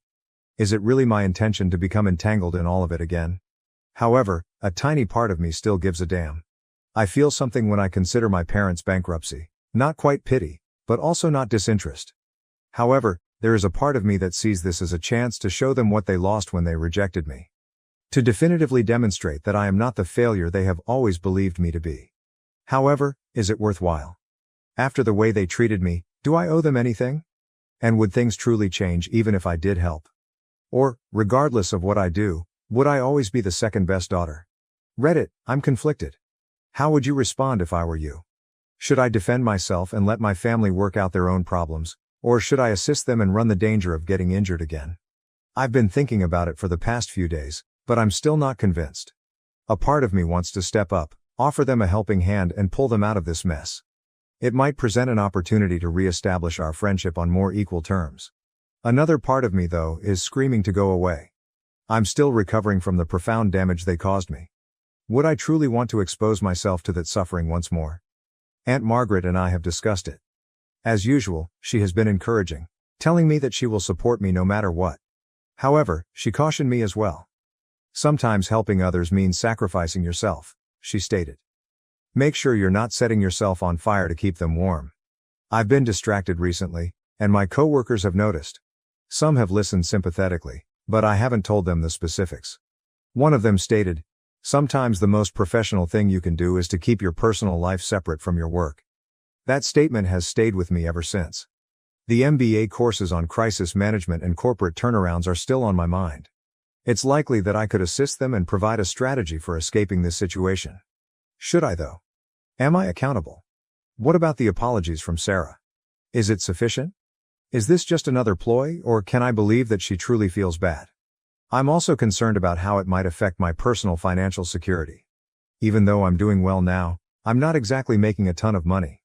Assisting them might jeopardize my future ambitions. One thing is certain, this time, whatever I decide, it will be on my terms. I've changed from being that insecure, terrified girl. No matter what occurs with my family, I will always be a strong, accomplished woman who recognizes her value. What do you think, Reddit? Should I put my own health first and let my family deal with the fallout from their choices, or should I offer them assistance? I'd greatly benefit from an independent viewpoint on this. Update 2. It's me again, Reddit. Things have taken a crazy turn since my previous update, and I can't believe I'm back so quickly. Do you recall how I debated whether or not to assist my family with their restaurant problems? The cosmos, however, chose to give me still another surprise. My parents arrived at my workplace a week following Sarah's visit. You read correctly, my office. They just showed up in the lobby one afternoon after somehow figuring out where I work. Talk about a systemic shock. My assistant buzzed me while I was in the middle of a meeting to let me know that 2 people were requesting to see me. My heart almost stopped when she told me about them. Feeling as though I was walking to my own death, I excused myself from the meeting and proceeded to the lobby. My parents were there, looking older and more worn out than I had recalled. Dad's shoulders were hunched in a manner I had never seen before, and Mom's hair had turned fully gray. The weight of 3 years of stillness hung between us as we simply stared at one another for a minute. Dad finally stated, "We need to talk," in a rough yet oddly diminutive voice. I took them to a coffee shop nearby since I didn't want to have this discussion at work. An uneasy hush descended upon us as we sat down with our beverages. Determined not to make things easy for them, I waited for them to speak. Mom was the first to break. She added, "We were wrong," in a shaky voice. "We ought never to have expelled you. We ought to have paid attention to you. We sincerely apologize. Over the last 3 years I had dreamed of this moment countless times, but now that it was actually occurring, I felt nothing. There was only a hollow emptiness, no relief, no joy. Not even rage." Dad added his voice. "You should return home. We can overcome this difficult period as a family once more." To give myself some time, I took a drink of my coffee. "Why now?" At last, I inquired. "Why after 3 years of silence?" After they looked at each other, I realized there was more to this tale. The depth of their desperation became evident as they started to explain. The restaurant was a total failure, not merely having financial difficulties. In addition to going overboard with the expansion, they had been taking shortcuts and breaching the law to stay afloat, including tax evasion, health code infractions, and even some dubious supplier transactions. They now faced possible criminal penalties in addition to bankruptcy. Dad said, "We need your help," in a voice that was just audible above a whisper. "Your business knowledge, your connections, you could save us?" Stunned, I sat there. My parents, who had dismissed me on false pretenses and had always viewed me as second best, now viewed me as their only hope. "Let me get this straight," I remarked, finding it difficult to maintain my composure. "You kicked me out, believed the worst of me without any proof, didn't contact me for 3 years, and now you want me to bail you out of your illegal activities?" Mom attempted to grasp my hand as she reached across the table. I retreated. With tears in her eyes, she continued, "We know we don't deserve your help. However, we remain family.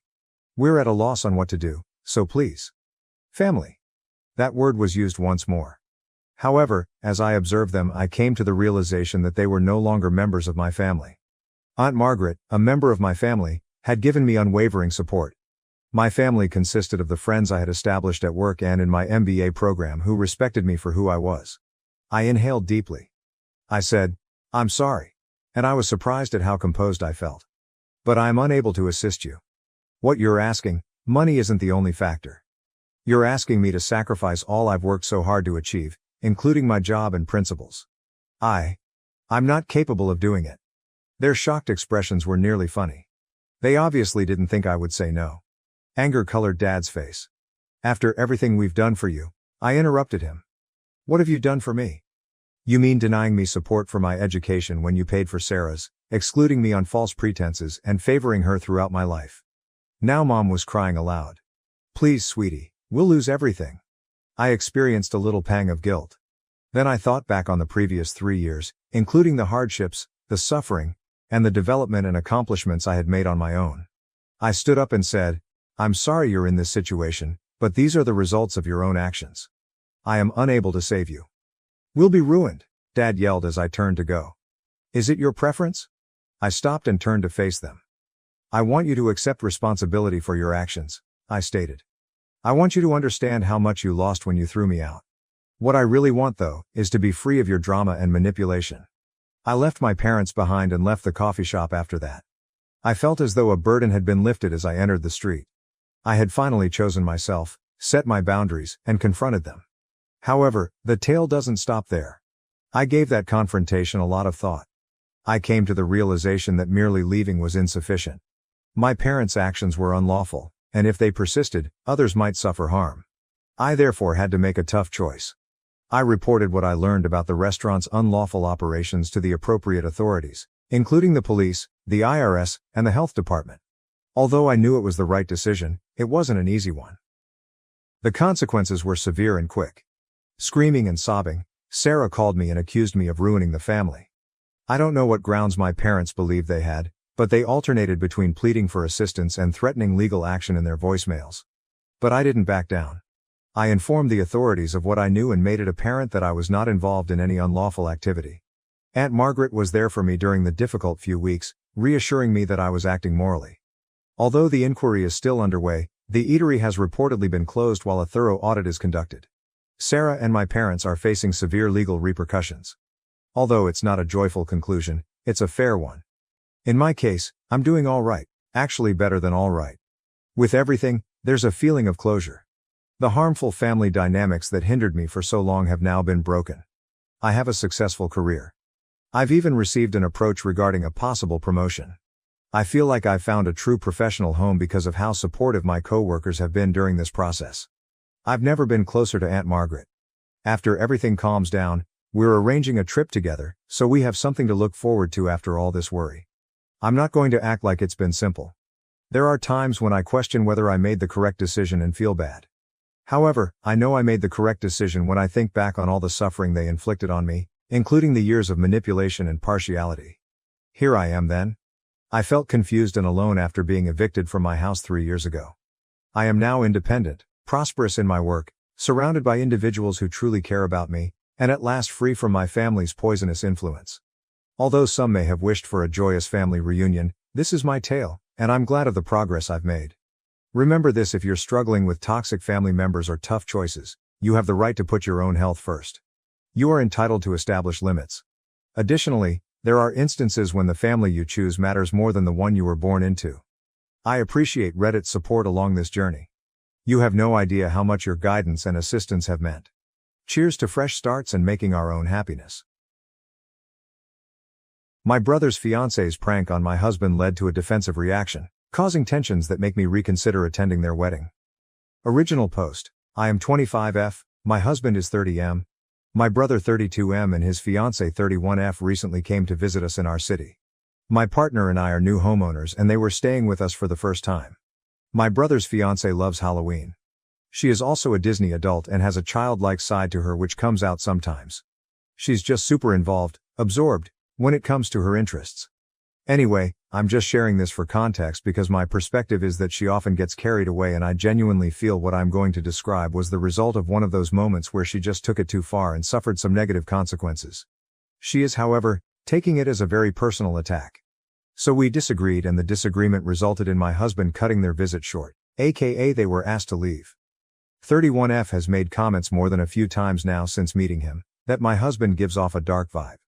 She is always comparing him to characters from various books she reads. It's not necessarily criticism, she always explains that they are compliments. Well, I'm not sure anymore. Her reasons for these comparisons are based on his looks, the general vibe he gives off, and his tattoo. He only has one, but it's on his hand. During this recent visit, she mentioned she would love to see someone like him get scared because she can't imagine him getting startled or letting out a scream. Scaring him became her goal during her stay with us. None of us knew about it, not even my brother. The incident causing all the trouble is that she tried to jump scare my husband in the garage. It was dark and she ambushed him in the garage while wearing a full outfit and mask when he was returning from a run. Well, he didn't let out the scream she wanted. He instinctively reacted by shoving her against the wall. She hit her head and was quite shaken up. Luckily, he realized very quickly by the sound she made that it likely wasn't an intruder. He switched the lights on and pulled her mask off. He told me he was very confused at the moment. Why would she attack him? My husband helped her inside, apologized, made her tea, and then called me. I was out with my brother. When we got home, I asked 31F if she was okay, and I said her prank was stupid to do because she could have gotten seriously hurt.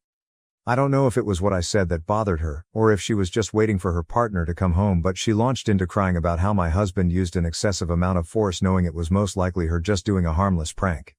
In a nutshell, my husband asked her straightforwardly, "Are you implying I intentionally assaulted you?"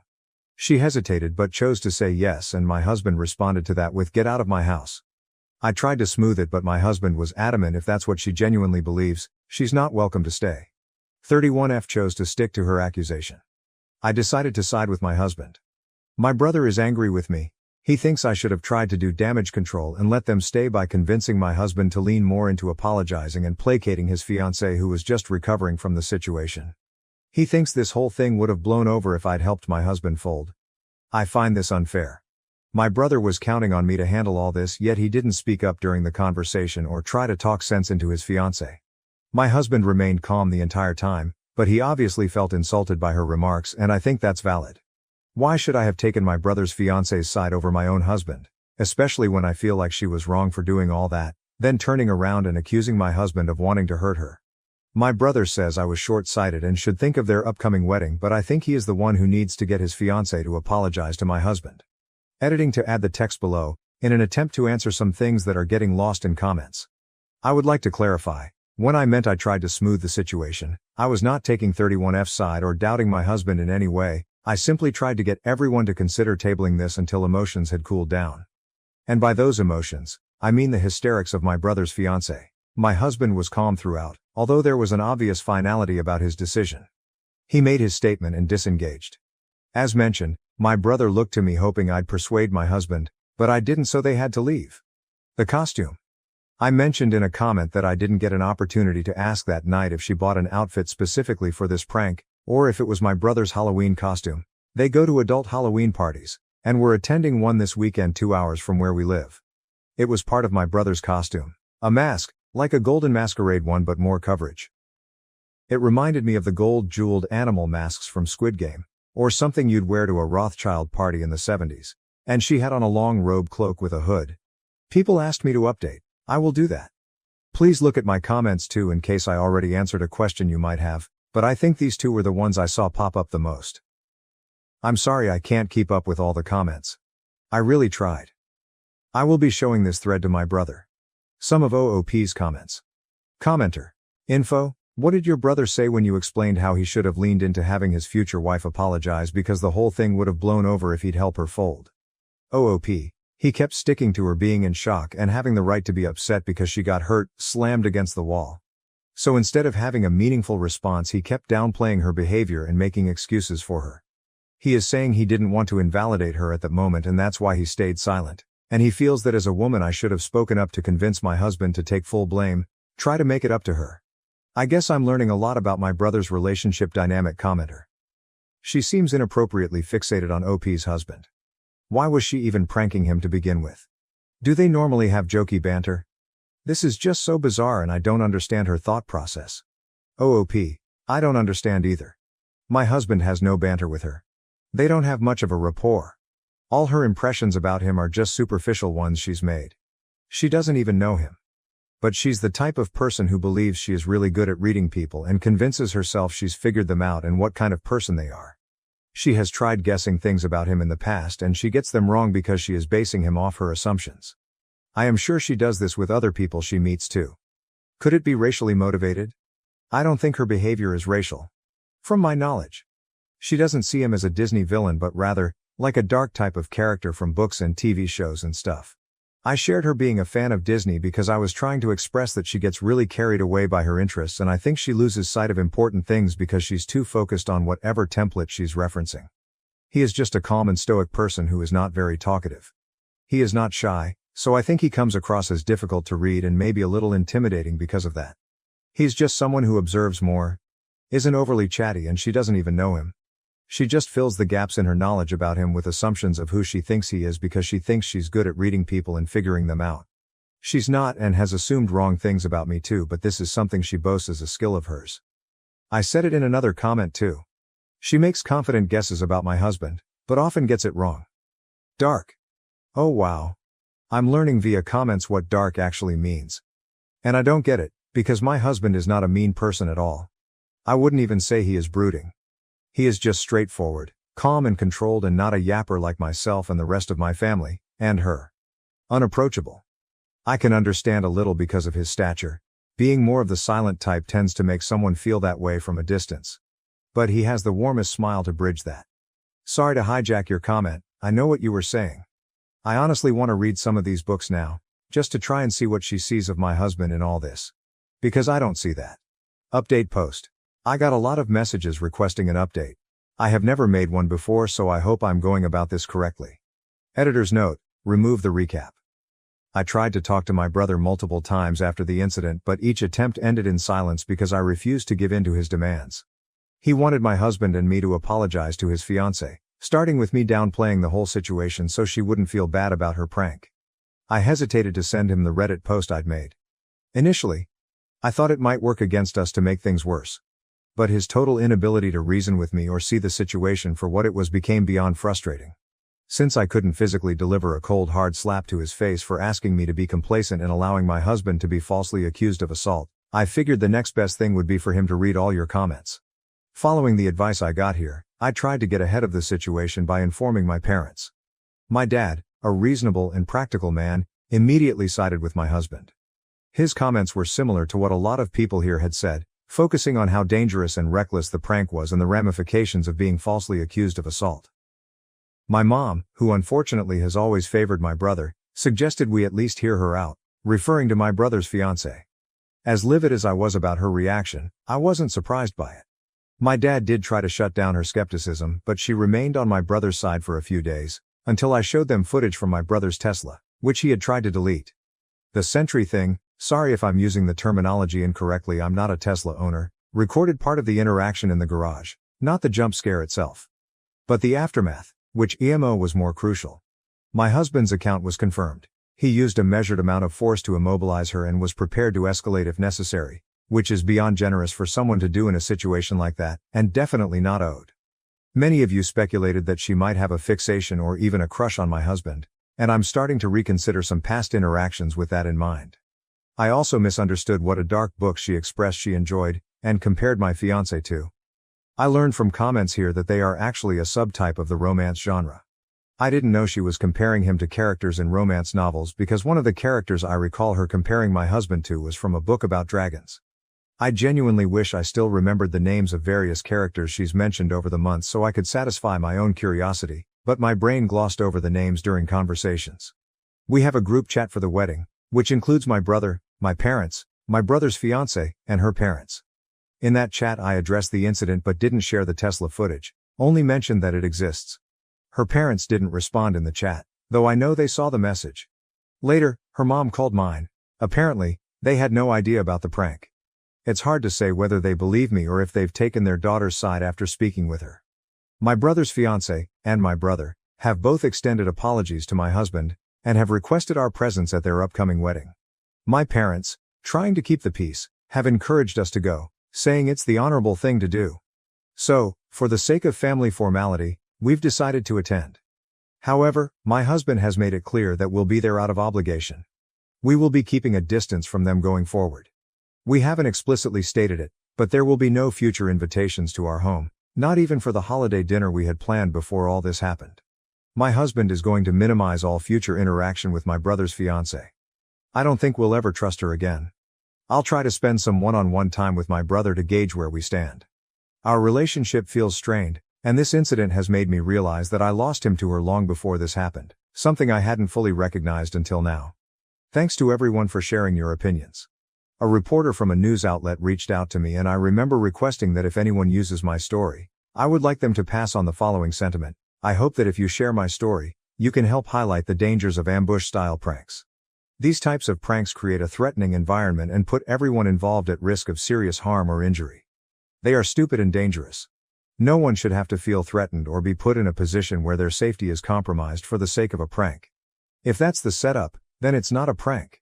Actions like these will always have consequences, some of which may be irreparable. And no prank is worth the risk of someone getting hurt. Editing to add a little footnote: I understand people get curious and invested. But please consider this my final update. If necessary, I will update again in the future, but it will be unlikely and I assure you it won't be anytime soon. I got a lot of DMs requesting updates on the previous post, so I thought I'd place this disclaimer here. And another edit to fix the formatting. I wrote this post in my notes app first, which was a dodo move apparently. Sorry I suck at this. Some of OOP's comments. Commenter: please make sure to keep a copy of that video and if possible a written statement from your future SIL. She can always backtrack and try to ruin your husband's life with a false accusation. OOP: we have a copy. My husband pulled the footage the night the incident happened while the rest of us were still talking. I didn't mention it in an edit because he was waiting to see if my brother would be willing to show it to us himself, and I was going to send the post I made to my brother. When my brother didn't bring it forward, I revealed it. Commenter: how did you get the footage from your brother's Tesla? Oop, he used my brother's phone to unlock it. You just have to bring it near the car. The phone doesn't have to be unlocked or anything. He pulled up the event and recorded a video of it with his phone. I know you didn't ask, but I'll just add this next thing too so other people can see more easily, since I sometimes can't keep up with answering all the comments. When it came to apologizing, my brother refused to be honest and claims he might have accidentally deleted it because he has, apparently, a habit of deleting all the footage since it records unnecessarily a lot and he rarely reviews it back. He claims since my husband got in and reviewed it first, the tablet in the car didn't show the notification for him when he turned the car on when they were leaving. He assumed it didn't record an event. Commenter: I think, since they both apologized, you are making the right decision by going to the wedding, but still keeping your distance in the future. Is the video good enough to see the look on her face after the prank went bad? OP, it started recording when he reacted to her, not before that. I'm guessing because it got triggered by the movement. I don't own a Tesla, but from walking past it myself while my brother was staying with us, I noticed it would record me. You can see the eyeball thing, when I would be grabbing something from my extra freezer, which is in our garage. I wouldn't have to touch the car or anything for this to happen. When the incident happened, my husband said it also flashed its lights suddenly, which was disorienting. The recording had that ghostly night vision look in the dark, so unfortunately both parties looked a bit weird in the footage up until my husband turned the lights on. When my husband shoved her against the wall, she had the mask still on, so you can't really see the look on her face. When he pushed it off, turned on the lights, he was obscuring her so no Scooby-Doo unmasking moment was caught on camera. Right after that, he backs off and is just exasperated. She is seen fixing and smoothing her hair repeatedly and has one hand on her chest, or heart I guess. I'm sure she was shocked, scared at the moment, but she accused him of slamming her knowing who she was, and that's not true. The video confirmed he slammed her before that, and just before the Tesla flashed the lights. At no point does she look afraid of him or anything like that. Edit to emphasize, the footage shows he doesn't touch her in any way after unmasking her. Commenter: I thought about it in the first post and I'm thinking about it now. What was her endgame? What did she want as a reaction? Or did she go in with head empty and no thoughts of energy? OP would be well advised to keep her husband far, far away from her STB sill until she starts showing some evidence of keeping fiction separate from reality.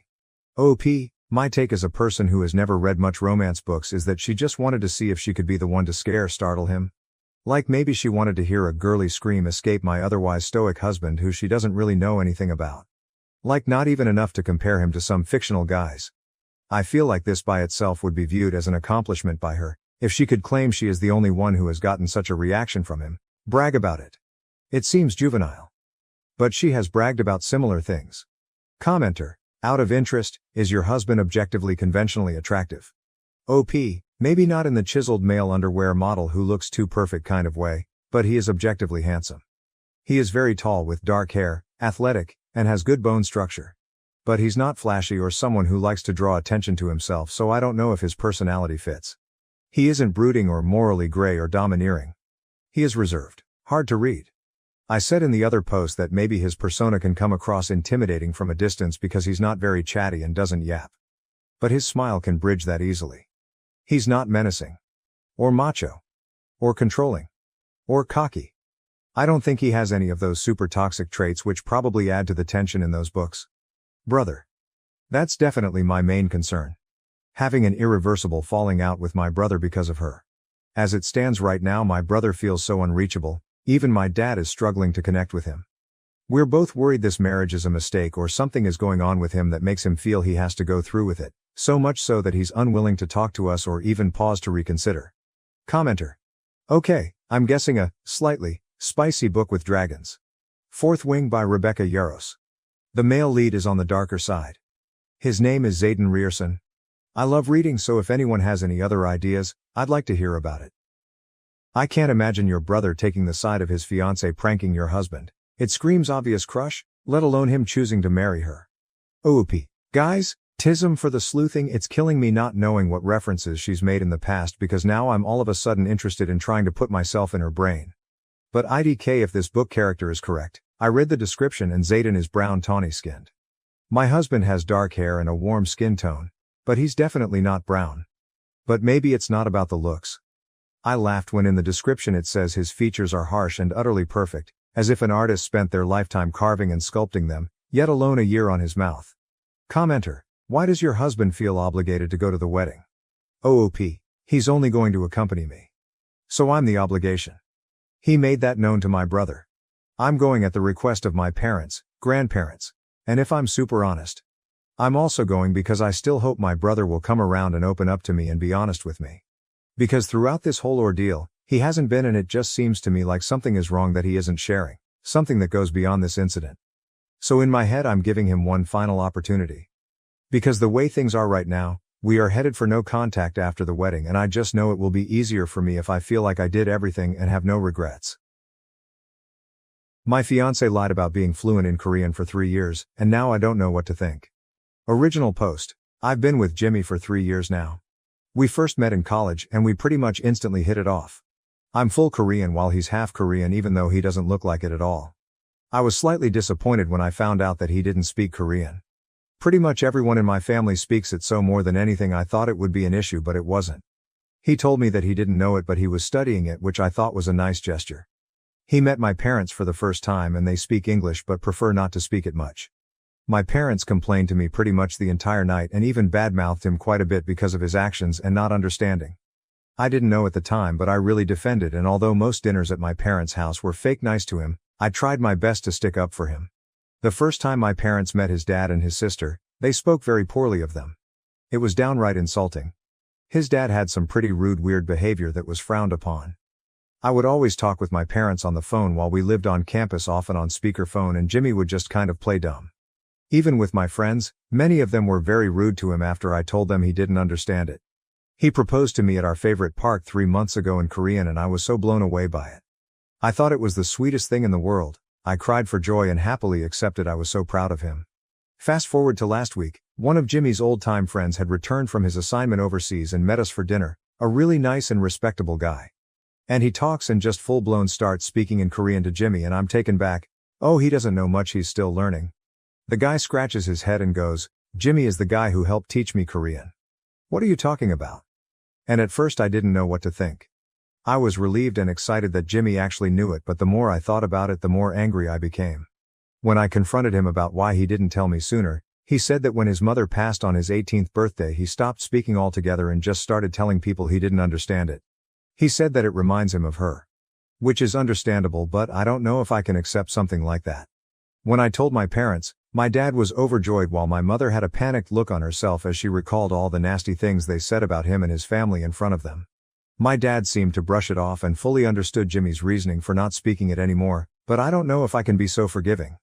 I feel like he's been secretly spying on me for the past 3 years. He lied to me about it. Even my friends, he treated everyone so kindly even though they all at some point talked bad about him. I don't know if he's noble and romantic or if he's just been using it to his advantage. Our relationship is otherwise perfect and it seems like such a silly minor detail to get upset over, but I don't know. Any outside perspective or input? Am I wrong for not letting this go so lightly? I think he should have told me way sooner. TLDR, I found out through an old friend of my fiancé that he actually speaks and understands Korean fluently despite him telling me that he was learning it. I feel relieved yet betrayed and deceived. I don't know if I should let this go or what. Relevant comments. Caracat. Your parents and friends were acting rudely. They should apologize to him and hope he's happy to forgive. As for you, you're in a relationship for 3 years yet never took an interest in how his Korean studies were going or tried to have a conversation with him to practice what he's learned. OOP, not really. I would say little phrases here and there and he would respond according for the most part. I never actually sat down with him because everyone says they'll live a language someday. I didn't think he would actually stick with it. He always studied on his own time. Another kitty. I can understand being upset about being lied to, but I think what you're feeling is probably a lot of embarrassment about how your parents and friends acted. Sometimes people who are biracial are used to not being accepted by one or both sides of their cultures. No matter what he does, to some people Jimmy will never be Korean enough, even though that's part of who he is. You need to understand this, because if you have kids and they look a little like him, they might be treated like Jimmy one day too. Don't you wonder how your boyfriend was able to sit through all that abuse and not say anything? And why he would still be with you after all that. If anything, he has a right to be mad and judge you for having these kinds of people in your life. But maybe he is a calm enough person to know that when people say bad things about you, it shows you more about their character than yours. Or maybe, sadly, he has seen this kind of negative and judgmental behavior before from other relatives. I suspect that this might be the case. He is used to people judging him because they've judged all his life and he has learned to just brush it off. Like I said, I do understand feeling upset that he was completely honest with you. You want to be in a relationship with someone who is able to trust you. And 3 years is a long time. However, I can understand where he's coming from too. Talk it over. See if you can use this to come to a deeper understanding of each other. Maybe you can use this to become a stronger person who can stand up to your relatives and friends more. Or be a better example at least. And maybe you can have a better understanding of his heart and character. This may put a distance between you, but you can also choose to let it draw you closer. OOP. I'll admit a lot of my feeling is embarrassment after that dinner. When we got back to our apartment, I looked him in the eyes and cried like a little baby. I didn't really know what to say or do, and the only thing in my mind was how shitty my friends and family were to him and how he would face them over and over again willingly. You make good points, and I do think I'm being selfish trying to make this about me when it should be him or us. I want to see it in a positive way and use it to bring us closer. I guess I'm just like my parents when I say I have this small doubt in the back of my mind preventing me from doing so wholeheartedly. Update. First, I want to say that I admit I was totally wrong for trying to make this about me, and I realize my parents and friends as well as myself were all horrible people, which I agree with. I spoke with Jimmy the same day I posted the thread. I actually invited him over to my parents' place for dinner, but before that I stopped by his parents' house to apologize to him, his dad and his younger sister for everything because I felt so embarrassed and horrible. I apologized profusely to his dad, who did nothing but laugh. His dad was beyond understanding and actually spoke Korean quite well himself. He actually laughed, saying that he understands why my parents were the way they are. He even told me about the story of when he first met Jimmy's mom's parents in Korea and how much she warned him about their behavior. He said that she explained it to him and he understood and was able to respect where their concerns were coming from in terms of wanting to preserve their language and all heritage. He told me it started off rocky, but they shut up so fast when he surprised them and spoke it fluently. He said his relationship with her parents is stronger than ever, especially since she passed away, and he calls them twice a week just to chat. He said that when he heard that I stuck up for Jimmy, he was proud of me even though he never said anything. Jimmy's sister, she's only 12 but is super sweet and mature for her age. She said that when Jimmy started dating me was the day he started teaching and talking to her in Korean again. It was really precious the way she described it.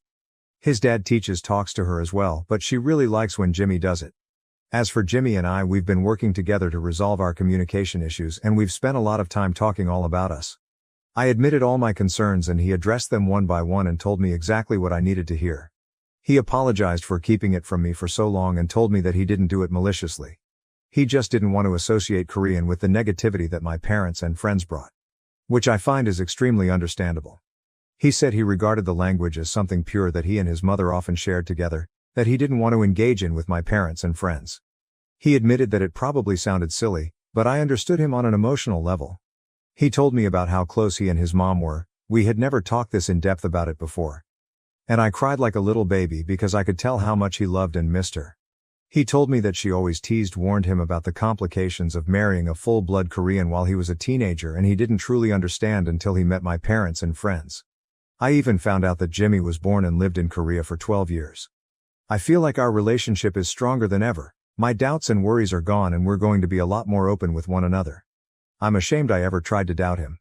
He has been speaking Korean to me a lot more exclusively since I've apologized to him. Most probably won't understand, but he took me to see his mother's grave and it was probably one of the most touching moments I've ever had with him. I kneeling beside him listening as he told her about me, basically how he knew he had found the person he would make new memories with and how he would have to go back on a promise. I don't think I've ever cried so much in my life. I couldn't even stop.